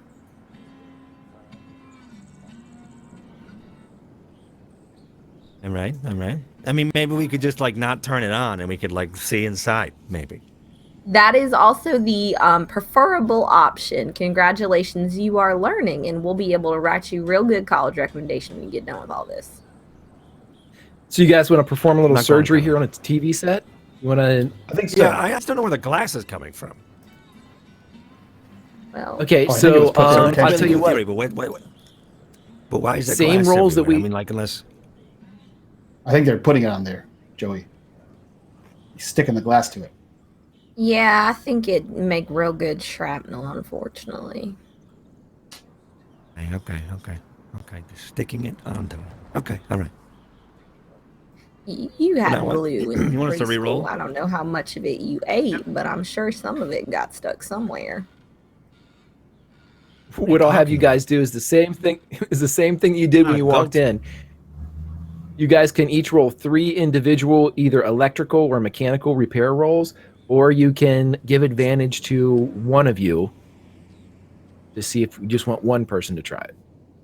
Once again, my rolls have been shit. And I'm Ruby gonna use a will 20. Do I have a 20? hold the flashlight for someone. Yes. I'm going to use that 20 for once. There you go. Okay, so as Joey uses the 20, you're able to see on the back that the cabinet that it's in seems to be held in by several pins along the back of the device where the tubes and kind of the venting is for this type of TV set. And as you kind of remove those pins expertly with this Nat 20, you're able to crack the top of the front of the cabinet from the inner workings of the TV. And as you pull away the rear of the TV from the front, we cut back inside to the kitchen as we have Trixie Biscuits and Jane Walsh as they round the corner into the kitchen. And as you guys round the corner into the kitchen, you see the following. You do not see a scurrying rodent. You do not see something running around the baseboards. What you do, however, see is naked from the waist up and hanging from her neck in the middle of the kitchen is a woman that Trixie would identify immediately as Betty Black. Betty! Carved into the chest of Betty Black are 2 words, no more. And surrounding Betty are various tools, a couple hacksaws, it looks like a hammer. There's a drill there too, all of which appear to have been used at some point on Betty. I would That's a like you sanity both check, to make right? sanity checks for me as you see the remains of Betty Black. That's what I Boop, thought. boop, beep, boop. News. No. Well done. 2 fails. Right? Oh, good. Oh, this Perfect. is not. Oh, dear Betty. Oh, darling. Oh, my. Oh, dear. Oh, my gosh. Okay, This each of you is- just take 3 sanity loss as you see this in front of you as swinging back and forth in a wind that is not present is Betty Black as she is what part of her visage isn't clenched or squeezed in pain or covered in dried blood is very blue as the lack of oxygen has already robbed the flesh of its normal hue. And as she sits there swinging in the kitchen that she used to bake and cook and live in, she now rises above in this undeath. And the reason why I say undeath is as you both look at her, her eyes open. Oh, she Which looks gift back. you- Oh, God. Which gifts you both with an additional Additional 3 sanity check. points of sanity loss as it Okay. doubles whatever the failed roll is. And you see her eyes snap open as she turns and looks down at the 2 of you. And behind her, arms that had been tied tear as she reaches up and begins to rent the rope from around her neck, splitting the skin and allowing muscle and darkened blood to spill out as she drops to the ground and stares at the 2 of you. But let's cut back to the garage real quick as you guys open up the TV set. And as you open up the TV set, nothing happens. Sweet. It is not filled with dynamite. It doesn't appear to have been developed to be any type of explosive device. With the crit, Joey, you do realize have that that there's idea. damage. Yeah, you realize that there's damage to the TV set.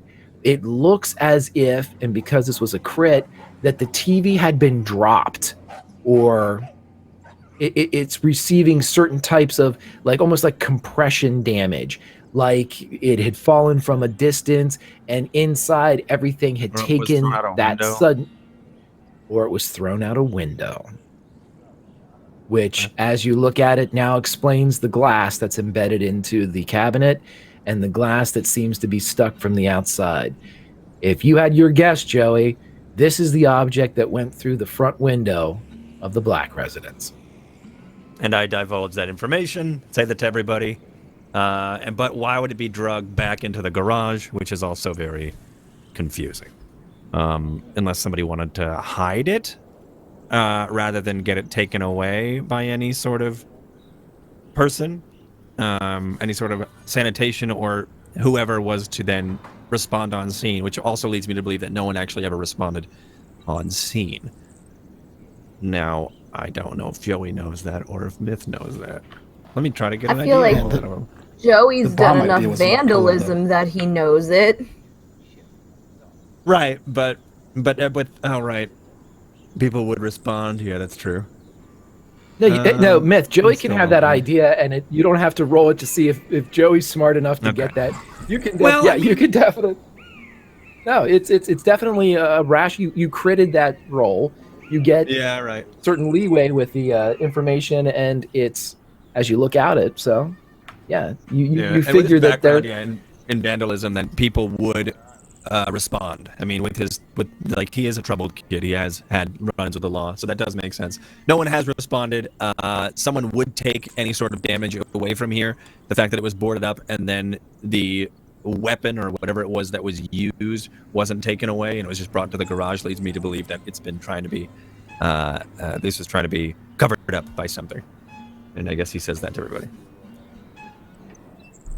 So Why do you want to cover that's it up my and theory. say call the police? I don't know. We should probably let the others know that this What is is like this that thing this you is found probably in what there happened. again, Joey? What you That got is a in there? TV. That is a television. Is what Well, that is. what's in the TV that you found? Nothing. But the Oh, what I so did the find TV is the thing was, that went through the window? Yeah, what I did find was it was damaged. The bulb is cracked on the bottom, and then also you could see right here, back here, and here that it's the scuff marks of it probably hitting the ground. But the pieces of glass here aren't any sort of bulb powdered glass, as you would see from any fluorescent light from the various street lights I've thrown sticks at in my youth of 3 years ago. And you could also see that here and here, the glass is not like a rounded glass for anything that was ever sculpted, like a menagerie or even like a Coke bottle, because I drink those on the regular. And then it's more like a flat panel and pane of glass. So you can see that from the from here and here, which also explains my theory of it being thrown through from the inside out onto the lawn here at Betty's house, and then drag around back into the garage Now, I to know this cover is up going to whatever it sound was. rather strange, but we did watch well, you didn't. You weren't there. Lenny was there with us. We did watch a bug come out of a man's brain. So at this point, really, what is strange anymore? Yeah, we'll tell you about that one later. It was real wild. We tried to kill I didn't me. mention that. All right, you have to tell me about that one. That's awesome. But Yeah, so that's You Hey, think- I don't want to alarm you guys, but You- I shot that guy in the face, not the bug guy, the bomb guy, and he had like black stuff just oh, pouring out of his face. what do you mean? So- Like pouring what? out his face. In the face. You shot him in I the don't- face. Like Yeah, oil? bug I shot him stuff in the pouring- face. Black stuff pouring out Yeah. his face. Yeah, Not oil. Didn't yeah, look right. like oil. Didn't look- no. Either way, you don't put oil inside your face. Well, bless Jesus. Right. This is going to be a bad one, isn't I've it? heard of blackheads before, but I didn't know that's what it was. That literal, like a pimple. Yeah. I think it is more Good one. than just if it is acne terrorizing this town, then well, actually I think it'd be a lot I've easier. survived if it was just before. acne. I've survived it before. I'll survive it again. So we know the TV went out the window. We know they You boarded think it it up. went in or out? You Then- think it went out? Out. He went out. Yeah. Sounds like you know what he's talking about throwing things in and out of windows. We know he went crazy and blew himself up. Maybe we should go inside and see what the girls found. Maybe Yeah. we know And- why and he threw just- thing out the window. And just as Lenny says this declaration that perhaps we should go inside and see what's going on, we are going to cut back inside as Trixie and Jane have what can only be assumed to be Betty Black as she advances towards the both of you. Now, as she is stumbling and not making her way too swiftly, I will allow one of you to make an action, but it is going to go like this. One of you, Betty, and then the other of you. We can each roll a D100 and see which one of you will be able to act first.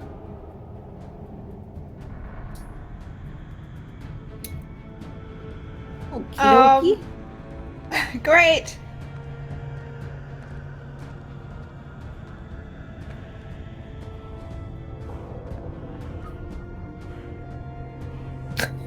And the I'm advantage hoping it goes wasn't to me. goes to Trixie Biscuits with the roller skates on. As you are able to do something here, Trixie, what would you like to do? You are seeing a woman that you have played cards with, somebody that has frequented the Chew and Chat, somebody that has lived among you in this town of Colma, California for many, many years. This woman is now very, very dead, but her eyes are open and she regards you. And as she moves closer, you see what looks like a ripple beneath the necrotic flesh, as if something is running around beside the orbit of her eyes. Oh, good heavens, Betty, you got infected with whatever he had. Oh, God, he blew up the... Oh, by the way, it's me, Trixie Biscuits. And while I'm, like, talking, I want to, like, you know, we're in the kitchen, right? So there's, like, stuff in here. Can I grab, like, a tablecloth off the table and, like, throw it over her?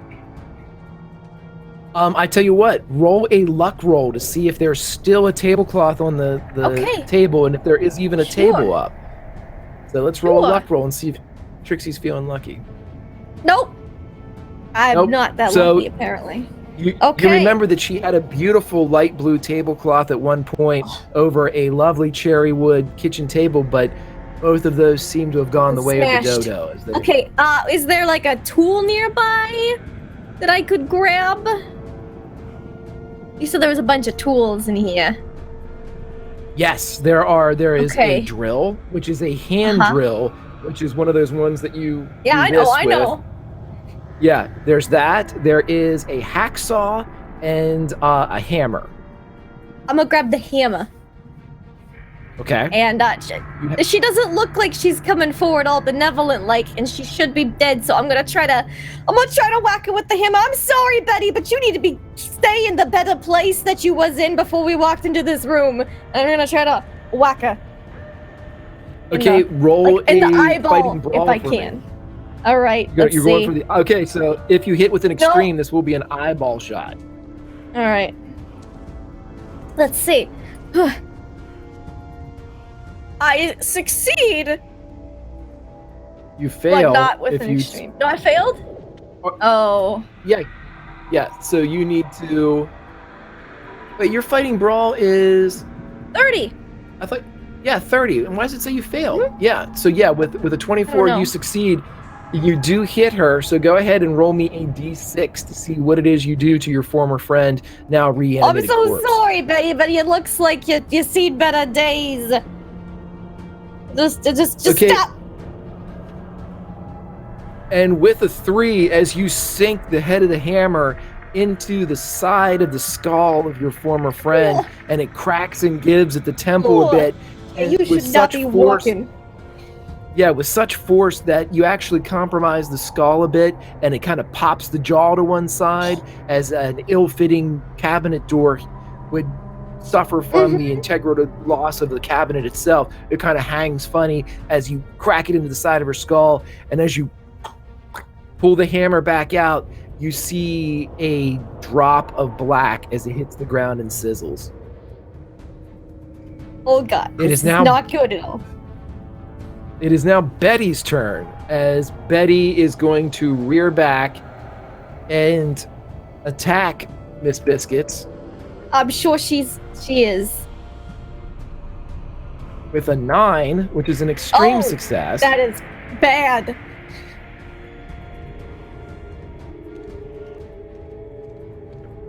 But for only 1 damage, as Okay. she rears back and cracks you, but you're able to kind of get the hammer up in such a way as it deflects a lot of the blow as it comes back around. But she turns and looks at you all and begins to advance again. As Jane, you now have the option to do something. Okay, I see Trixie just smack this guy with a hammer, and I'm just gonna take out the dagger that I finally armed myself with, and I'm going to try to stab. Hopefully, Stab away, stab away. Oh, with an that's a stab. extreme. That's a stab. So that's a D10 for that one, correct? So whatever you roll with this D10 with an extreme success, we are going to double. 14 altogether then. So with a 14 shot, and this is the dagger that you guys acquired last game, correct? This is or is this just a regular knife? Is this still who has the dagger that had the raised symbols that went along it? Is that this knife, or is this another knife? You guys have that dagger? You guys remember that dagger? I don't remember that dagger. I mean, I remember that dagger from the previous season. Okay. Okay. So this is a normal dagger, and as you bring it in, you cut in for 14 damage, and you sink it into the neck as it cuts through both the tendons that attached from neck and jaw to shoulder. And as you cut in and stop at the spine and the windpipe, the creature turns and looks at you. Trixie, what would you like to do? Oh, I mean, she's like nearly headless Betty right now. Can I just kind of like try to help the head off the rest of the way with the hammer? Like it's already like kind of leaning. Maybe like try to crack it off the rest of the way. Help it along. Yeah. Go ahead and do a fighting brawl. All right. That is not a success. I missed. Okay, so you swing wildly with the improvised weapon as you hit her, but it doesn't seem to do anything to her as she kind of swats it away.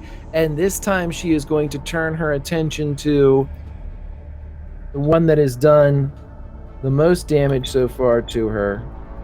And that is Jane. As I'm rolling well with a 21. Oh. Stop it, Craig. Hits her with 5 damage as this creature picks up Jane and slams her into the ground. And as she slams Jane into the ground, she keeps the broken and lifeless fingers attached to Jane's throat. You are considered grappled at this point, Jane, and she has you down on the ground, and the force of the grip is not lessening. It is increasing as she is continuing to try to murder you. But it is your turn now. What would you like to do? Cool. Yeah, I'm gonna try to stab the wrist or the arm, something. Okay. Get her hand off me. You can roll a fighting brawl here, but you're going to need a hard or an extreme to do any damage to her, as she has you in an unfortunate circumstance here. Nope. So you kind of weakly use the knife and slash at the hand, but nothing is happening. Back in the garage, as you all kind of say, Probably at that moment, you're as Lenny screaming. says, I am. Imagine I'm screaming Yeah. this whole time. Ah! you guys hear the smash. You hear some muffled screaming and you definitely hear the smash as Jane goes slamming into the debris on the ground of the kitchen, splintering and laying there. And you guys hear, Joey would definitely identify it as the sounds of a tussle.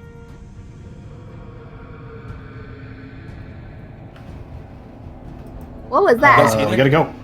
I think we gotta go. Yeah, I no, think we I gotta heard get inside. Is there a back Okay, door okay, to this alright. place we can head on in? Yeah, you Greg, guys is can there see a that there's door a from the back door. garage to the kitchen? The garage is detached, but as soon as you leave the garage, you can see that there is a small back porch, and there is a screen door back there. Okay, let's go.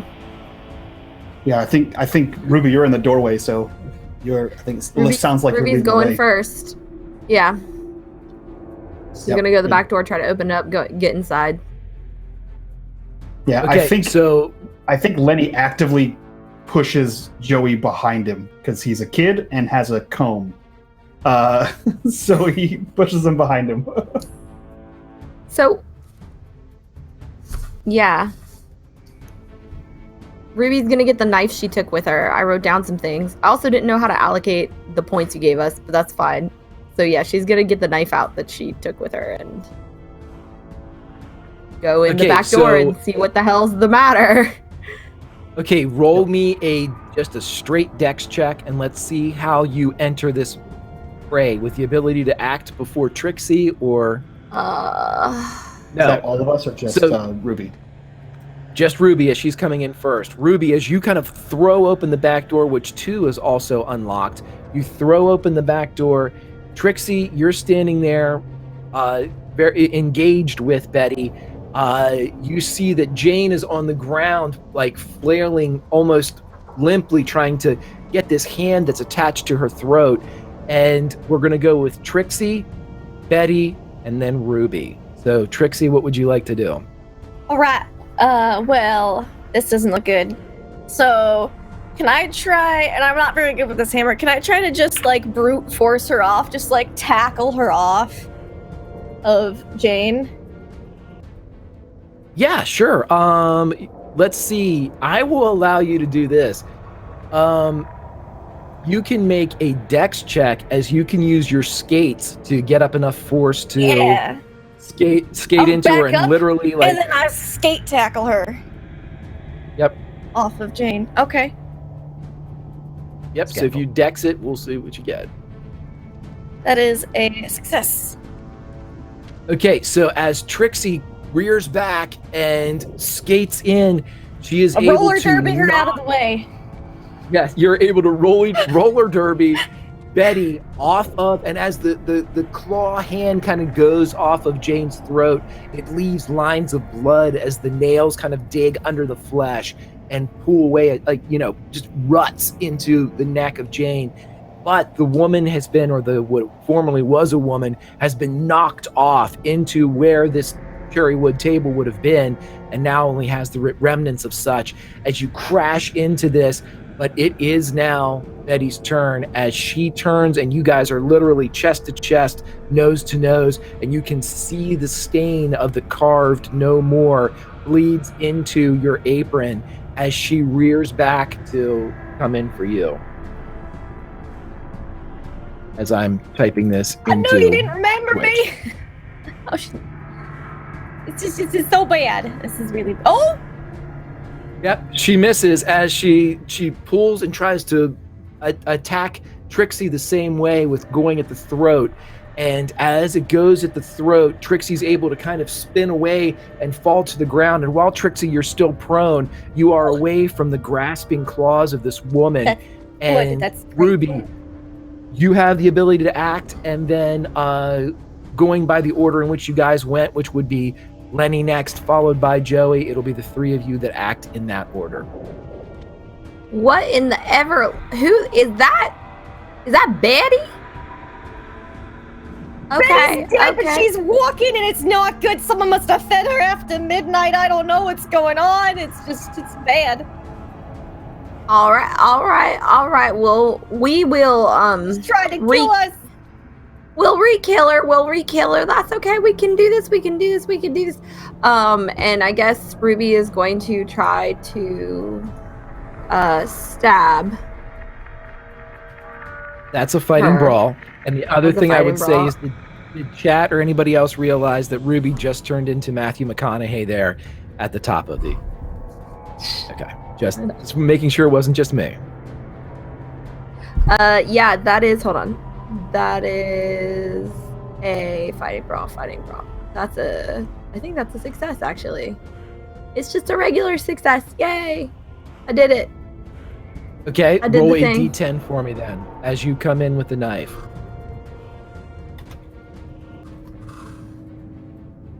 That's 3 damage. It's not a lot of damage, but honestly, just any success at this point today is good.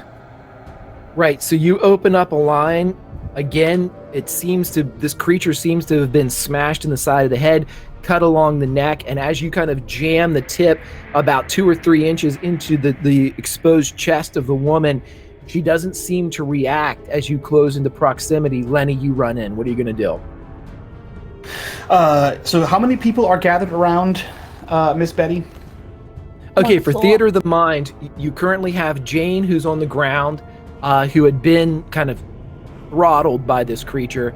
You have also on the ground, but off to the other side, is Trixie Biscuits, who had roller derbied into the creature, but then in an effort to get away from the attack, kind of like crab crawled away. And now the creature itself, as it rose up, was struck in the chest by Ruby, and Ruby's kind of the closest to the creature at this time, as they're toe-to-toe. Okay, so there's plenty of people Lanny? around, is what I'm gathering. Lenny, kill it. Kill it, Lenny. Please don't. So I'm gonna pull up the pistol because I've had a good run with that, and before Greg does it to me, I'm gonna use a nat 1. So Greg, wanna use what a nat happens 1? when I fire that pistol into combat? I want Ruby to roll a luck roll.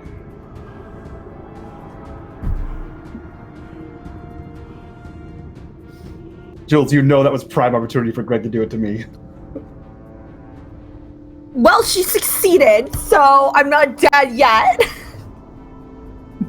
Okay, so with the success, the success of the luck, you feel something bite into your hip, and the shot goes between the two of you. It doesn't do any damage, as it just kind of makes a rut, very similar to what happened to Jane's throat. It makes a rut line across just right above where your belt loops would be. Ruins the and dress, though. Ruins it. And Lenny has managed to somehow thread the needle between friend and foe, or foe and foe in this point. And you did not suffer any damage per se, other than, of course, having your feelings hurt when you realized exactly that Lenny has tried to kill you yet again. Joey, this is your God first damn it. encounter. God damn it, Lenny! It was an accident! Joey, this is... That's an accident! You don't shoot her through me! Listen, you're both all on top of each other. It's hard to... It's dark, the room's dark. You thought that best plan was to shoot her through me. Just put the bullet would still have some force once it went through my internal organs. Listen, it was low and to the right. Good, wasn't back and to the good, left, good. so- I'm so glad you have a care for my ovaries. And with this exchange in the middle of battle, Joey, you run in, and for the first time, other than giant bugs that you saw talking and running around, this is the first time that you've seen a reanimated corpse. And now that everybody is engaged and they see just what it is they're fighting, before it may have looked just like a woman that had gone crazy, but now as Lenny has a chance to look at it, and as Ruby is face to face with it, and Joey, as you run in and see this thing just as a ray of light kind of comes in from across the street, reflecting just right and illuminating the very dead visage of this woman, I'd like you all to roll sanity checks for me. Perfect. Vivre failed.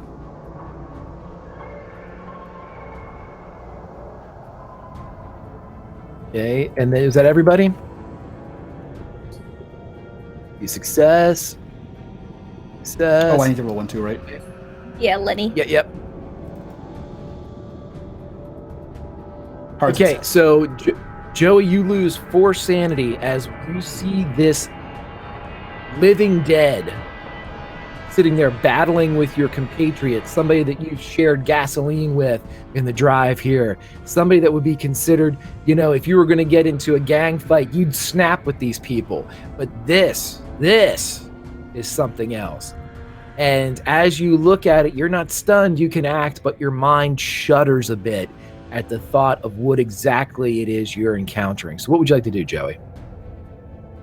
Joey, I guess reaction, he came in ready to defend anyway because he heard the fight sounds going on. So in this, he kind of just shakes it off, and then he whips out his switchblade comb, but also it is in fact sharpened metal, so it is actually acts as a switchblade, which I do have. He gets close. And then he, I guess in that conversation, he kind of like shoves Jules away because he thinks he's trying to be heroic again. As he just like gets the knife like in the face of Betty, as he kind of just like in a very almost choreographed way, starts to like pace and lead Betty into some sort of rumble. Okay, so are you actually trying to strike, or is this kind of like a defensive tactic? It's a defensive tactic. It's like the equivalent of drunken monkey fighting, but it's all musical and choreographed in taste. So it's a defensive maneuver that he has, or a defensive fighting style that he's learned on the streets, but using his blade. But it's like I said, it's very Fosse. Okay, so this is like Bernardo as the blades just came out, where they're just kind of feeling each other out with the blade. Yeah, that's what I'm saying. Yeah. If we're going full West Side. Okay, you are Bernardo at this point. So we're going to say that you are the only one engaged in melee, but what this will do is, because of your defensive dance tactics that you're using here, Betty, if she decides, right, if it was you give him chills and then you give him cuts. Exactly. So if Betty does elect to attack you, Joey, she will do so needing an extreme or a hard success to attack, as you will be able to deflect any regular attacks with your sheer Fossiness. Okay. Exactly. So with the strength of Fosse at your side, we will now go back to Jane, who is watching as your friends rush into the kitchen to aid you, as you are lying on the ground, blood coming from the wound in your neck, your side, as you had been thrown onto this broken furniture in this room. Yeah, Jane is wheezing, having just finally catching her breath. Is this creature still kind of within reach of me? You can easily get within reach of her, sure. Even with standing up and everything. If this were D&D terms, you could stand and re-engage if you wanted to. Yeah, I probably want to kill this thing, so I'm gonna stab it again. Nope, that's a goddamn fumble. Not great. Not with a 99. And so as you come in and wounded and a bit kind of heady as you've been smashed to the ground, you wildly swing with your knife, and I'd like Joey to roll a luck roll for me here. Oh, no. As defensive dance tactics, never expect that attack from behind. Not very lucky. What about a dodge? I guess not. Luck You is don't on see my it coming, main yeah. sheet, isn't it? Yeah. Yep.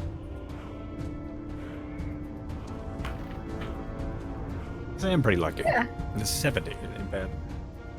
Okay, so with an expert, almost a Matadorian twirl, you're able to allow for the passage of Jane's knife to go into the space you just occupied as it slides down, and the two of you are sitting there. And Jane, at this point, you realize just how wounded you are, as that blow took a bit out of you and caused your strike to go so errant.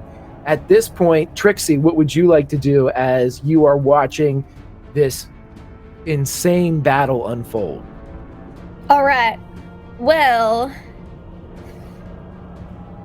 saw the things moving in her eyes, so I'm just gonna be like, Hit her in the face! Oh wait, I'm not Ruby Martin, I'm sorry. You gotta hit her in the face! My lower Alabama's coming out. You gotta hit her in the face! Right in the face with the things is crawling, and I'm gonna try to, I know I dropped the hammer to roller derby tackle her.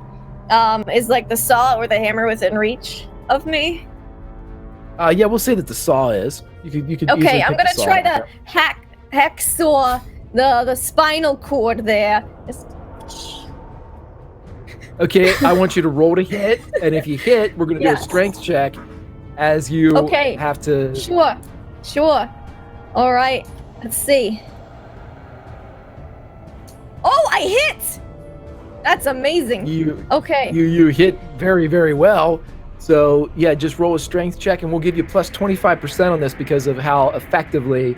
We'll say that you slipped into that same line that Ruby had carved in there. Okay. You're able to kind of with the slip plus in. 20%, that is a success. Okay, so as you begin to back and forth, almost like a lumberjack of old, as you give and take and give and take, and as you you get about halfway through when you reach the area that the others had wounded, and the head pops off, and you are currently watch as the bisected body drops from one side and the head lolls and drops to the other. It is at that moment that you realize black is pouring out of both ends of the severed neck, and the body itself begins to dissolve. Oh God! This is just, and I hate to bring this up, but I'm pretty sure that me and Jane might have a temporary insanity since we lost the double 3. Yeah. Well, at this point, we're not going to deal with temporary insanities because I have something coming up at the end that will take care of all of that. Okay. Awesome.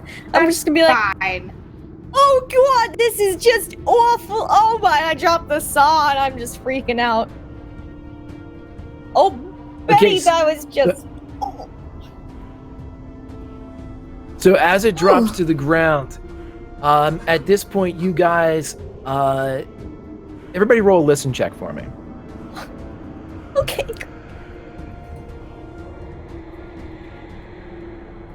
Yeah, Jane's still wheezy on the ground. Oh, I succeed. No. I don't. Wait, did I succeed? Oh, I guess I did. Yeah, we both succeed. Yeah, Nice. Ruby and Trixie have succeeded. Ruby, because you were just there, and Trixie, you kind of hear this, and because you've been in the area before, you have a good idea of where it's coming from, but you hear what sounds like a commotion out in the garage area. It sounds like someone not trying to be quiet. A lot of rumbling and a bit of a crashing sound coming from that general direction. Y'all hear that? Not the ringing this time. It's like a crashing in the garage or something like that. Yeah, we just in the garage. Not big garage, didn't see anybody. Lanny, was there anyone in the garage you didn't tell us about right before you shot me again? I didn't shoot you. God, no, you were in the garage. No one was there. Exactly. That is a little worrisome, don't you think? There's something coming. You hear that commotion come from the garage? Yeah, how about you stay here so I don't accidentally shoot you again? Well, no, so I don't accidentally shoot you the first time. Yeah, I think that's a good idea. I think you go out there, you check the garage, you take that nice flashlight of yours and you check the garage, see what's out there. Okay, you stay here. And he swivels and heads back out the door. Okay, Lenny, roll me a spot hidden. Absolutely. I peek out the door because I can't help myself. Don't spot it. Because I'm the town gossip. Okay. As you roll out, Lenny, you get the first crack at it, and you notice that at this point, the garage door that you left open is almost wide open now, as if the door has been ripped even further open than how you left it. You don't see any type of movement coming from the garage, but you do hear something coming from the street. And you said at this point, the all of you garage can and the react house to are this, detached, right? They are detached, and you all can react to this now as you are out of combat order. Yeah, I think if he sees the door open, definitely he has the flashlight again in that same position, and he proceeds in that like alleyway between the house and garage towards the street. I'm gonna pick up my Okay. that hammer. Okay, hammer is picked It's up Ruby by did- Trixie. Get the knife and Lenny, what you see? What's out there? I think the response you hear from Lenny is you hear a shout coming from like the side of the house that says, "Whoever's out there, I have a gun!" And it seems like it's going further and further away. As you're running out towards the garage, correct, Lenny? Yeah, I mean, if the noise is coming out towards the street, I'm running out between the house and the garage towards the street. Okay, as you run out towards the kind of in between where the driveway leads up into the back of the home here, you look up and you see a gentleman that you can only assume is a very large figure is carrying the TV set, and you see them throw it into the back of a truck, and he jumps into the bed as well as it begins to take off down the street.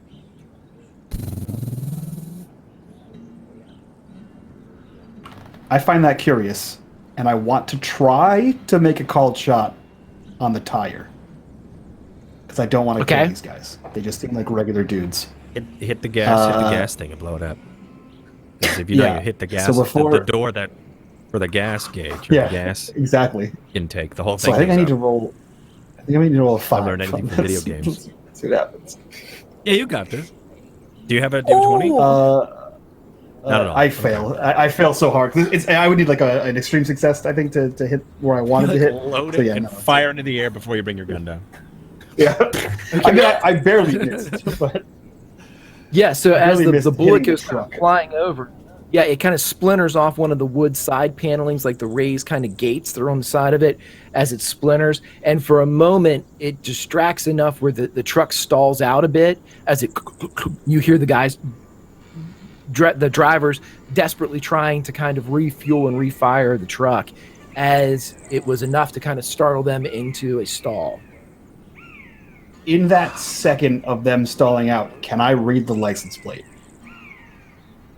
Not from this Your angle, photographic but camera. you can definitely get towards the street. This is a very small yard.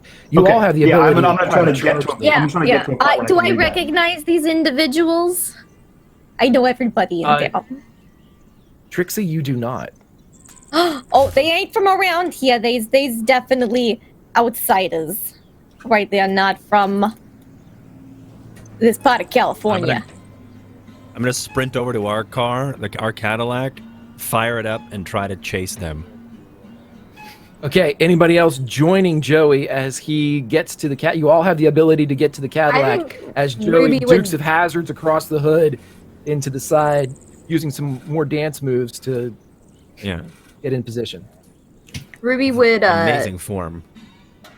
look at Lenny and be Beautiful. like, "Don't shoot us," and she'd get in the passenger seat with Joey. It was one time.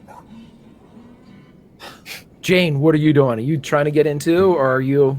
I actually was thinking that Jane probably got out of the house last because she wanted to see if she could do any form of analysis on the weird black shit that came out of Betty. Nice. Yeah, that would make sense. Absolutely. I tell you what, there's plenty of like containers around here. the kitchen. I've heard tell that you can put brains in a champagne flute. That's what I've heard too. I've heard tell of that. There is, there's some Tupperware here. If you would like to try to get a sample. Yeah, you know? that's happening. Go for the Tupperware. Okay. It's airtight. Yep. Yeah. Okay, so Jane, you are going to forsake the ability to get into the car by doing as much extra research as you can here. I tell you what, give me a luck roll to see. Okay.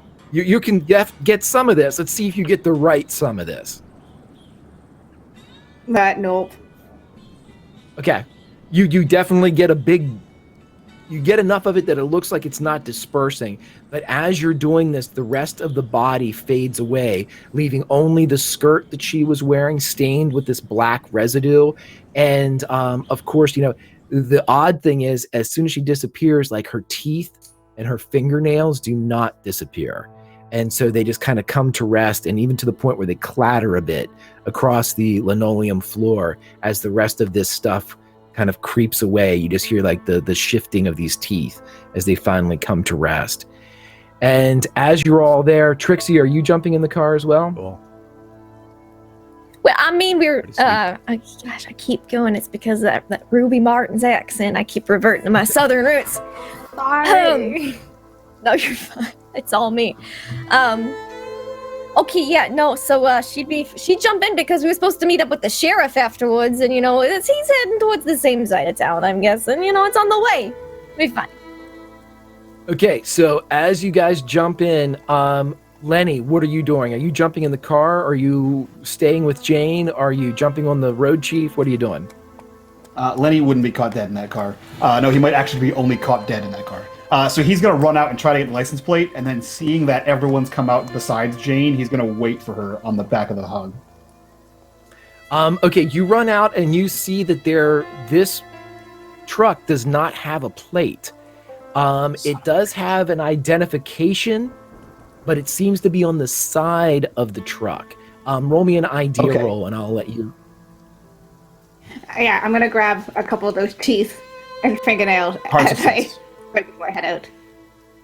Okay, so with a hard success, and because of your occupation as a mechanic, you're able to realize that having identification on the side of the vehicle denotes two things: either some type of commercial use or farm use. Okay. At this time of, Okay. Yeah, he takes this information and he kind of like hops on the Indian and he like throws it, he throttles it, but he waits for Jane to come out of the house, assuming that she didn't die in the scuffle. Okay. So yeah, as Jane was kind of left alone to collect teeth and things like that, the truck tears off down the road, quickly taking a right and heading onto a straightaway that leads out of town. But because we have Joey DeVivre behind the wheel of the Cadillac and not one Agent Gumbel who would certainly obey the speed limit, Joey DeVivre is able to floor it. Joey, give me a drive check here. Right. You're not going to wreck this car, but Right. let's just see how close you can get to the truck. Right? No, SpongeBob. All right, so I'm going to drive check. Yep, and that's a With a success kitty for you. too. As everybody that's in the car in the front, Jules, you kind of spin as you guys take a hard right and you start careening out of the town.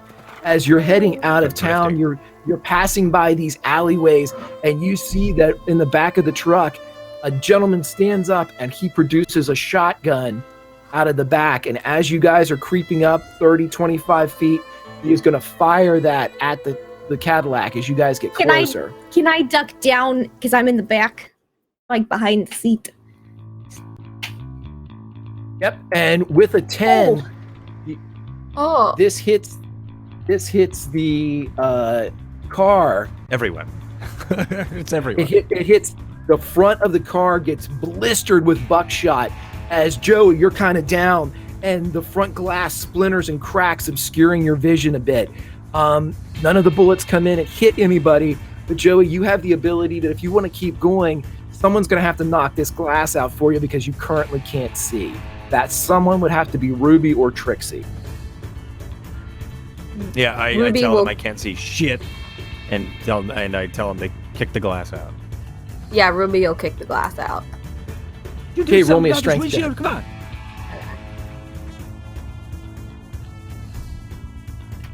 You can't see nothing.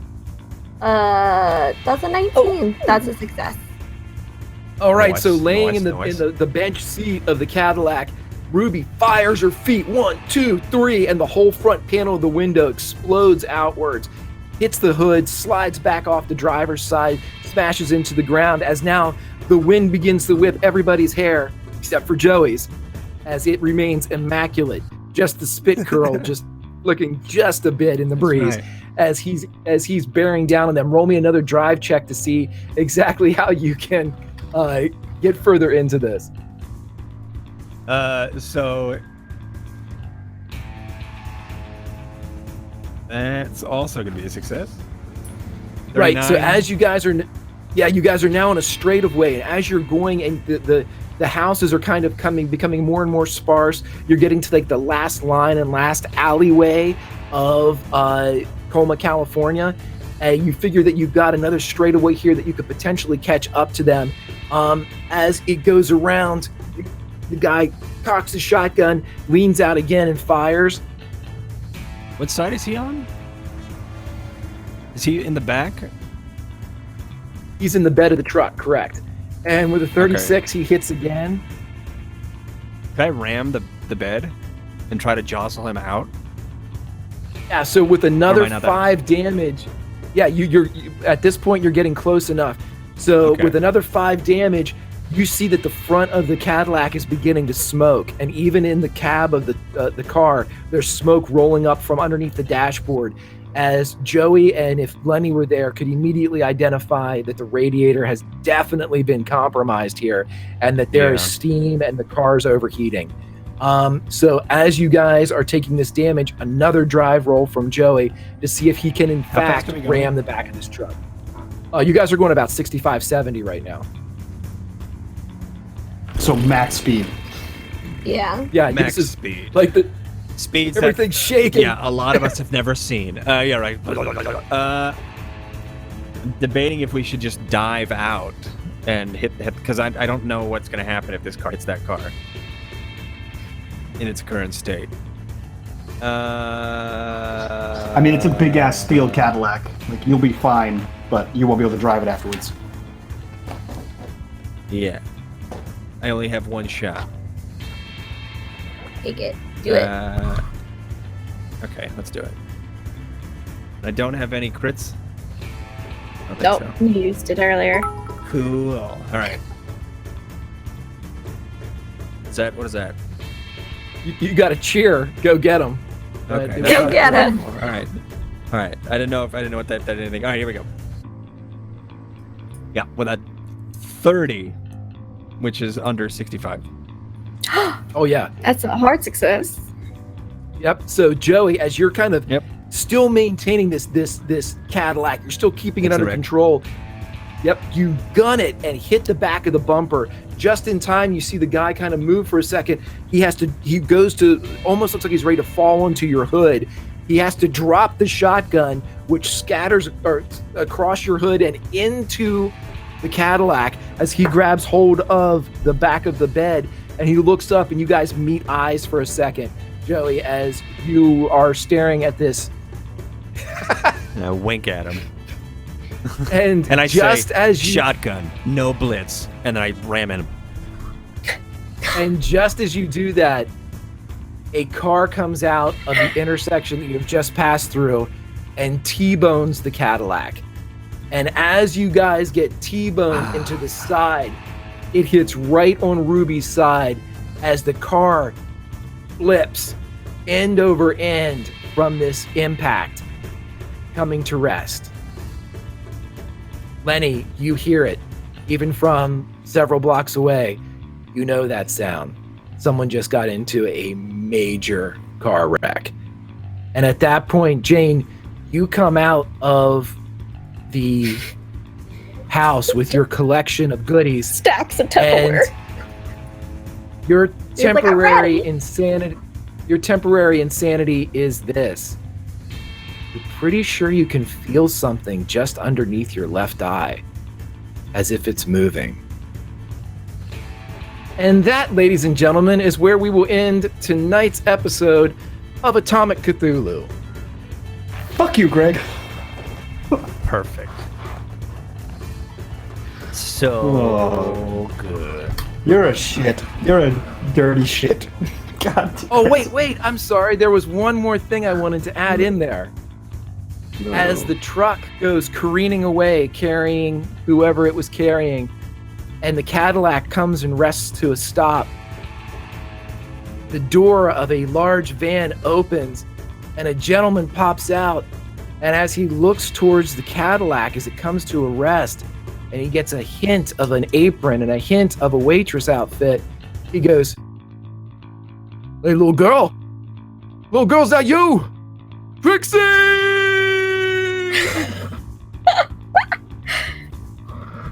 Pappy, is that As you? Trixie Oh, I'm gets not this- Southern. Oh, Pappy, is that you? Is that you, Dad? Oh gosh, I've been T-boned. And that I think we're all is where we really will boned, end though. tonight's- That's where we'll end tonight's Atomic Cthulhu. Oh, I love everything. Let's go to Lindy first. Lindy, how did you like Atomic Cthulhu? I love the 50s, Greg. I don't know what else I could say. That was terrifying, but that's normal Cthulhu, and it was great. And I just got to be, super obnoxious, gossipy, tricksy biscuits. Yeah, it was just great. I can't wait for more. This is, more Cthulhu, but not here, because, Agent Gumbel should be back next week, and he can just leave Trixie with her dad or something. I don't know. Do whatever with Trixie. I'm just happy I was able to get that lady off of Jane. Those roller derbies. But yeah, you can find me online at LaughLoveLindy on Twitches and the Twitters. You can find me on tomorrow, Tomes and Tentacles podcast. Oh wait, maybe not. Are we out of episodes? I don't know. Usually on Tuesdays there's Tomes and Tentacles podcast. But we need to record some more, so stay tuned. Tomorrow evening, my channel, Out of the Abyss. Wednesdays, Call of Cthulhu. Normally Will DMs it, but he is out of town this week, so I will be running a little Call of Cthulhu one-shot on Wednesday, and that should be a lot of fun. And then 3 hours later, I'll be on our roleplay again for Star Wars Rise of the Dark Side as a player. Thursday evenings, you can find me on Web DM's channel for Land Between Two Rivers. Friday, Grimjack21502's channel for Firefly RPG, and it's super cool, super exciting. Every other Saturday, you can generally find me on Power Score RPG or Scoticus's channel for one-shots, a little mini-series or whatever. Sundays, RPGN on Web DM's channel. Send in your clips and submissions from all sorts of channels, but Encounter Roleplay is pretty awesome, so send clips from here. And then Sunday evenings, also with Greg, you can find us on his channel again for Pulp Cthulhu, and it's super awesome. And we get to have the season premiere this coming Sunday. It's really exciting. That is right. And Lindy, thank you so much for coming in. And I'm sure if Agent Gumbel were here, he'd say, "Thanks for the tag in." But Buddy's Myth, what'd you think, buddy? He's not. He's not here. I had a blast playing Joey DeVivre and actually fleshing him out a little bit more, and had a lot of fun. I mean, now that I've got this Switchblade home, I'm super excited. I get there. Nothing can hold me down. Thank you so much for letting me play. My name is Mythomatic. I'm a roleplay streamer and voice actor here on Twitch. You can find me over on my channel about 5 to 6 days a week, streaming various video games and role-playing within it. Right now we're doing GTA, and in the future here we're going to be starting up a Cypher System game as well as a Dungeons and Dragons game over on my channel. Should be a lot of fun. So that's it. You can follow me on the Twitches and the Twitters on Mythomatic. Nice, brother. And Kiana, Jane almost died again. How was that? Jane almost died again, and she's even more insane. She's at about a third of her at 33. Well, she's at 33 right now, which is not good. Bad. But, I don't know what I expected, quite honestly. No, this was so much fun, as always.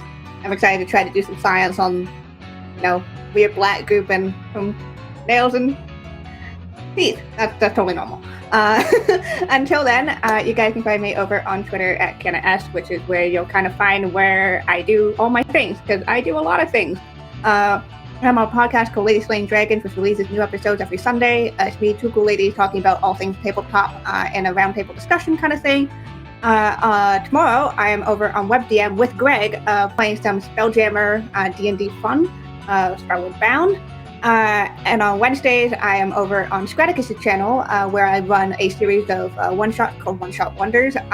We are starting our Ravenloft month on Wednesday, so I'm very excited to get dark and to get some gothic horror in there. And also, I have a whole bunch of new things that are coming out this month that I'm not allowed to talk about yet. So Twitter is the best way to figure that out. But can't wait for next week, where we'll just go more insane and almost die again and again. And again. Nice. Mike, how are you doing, bud?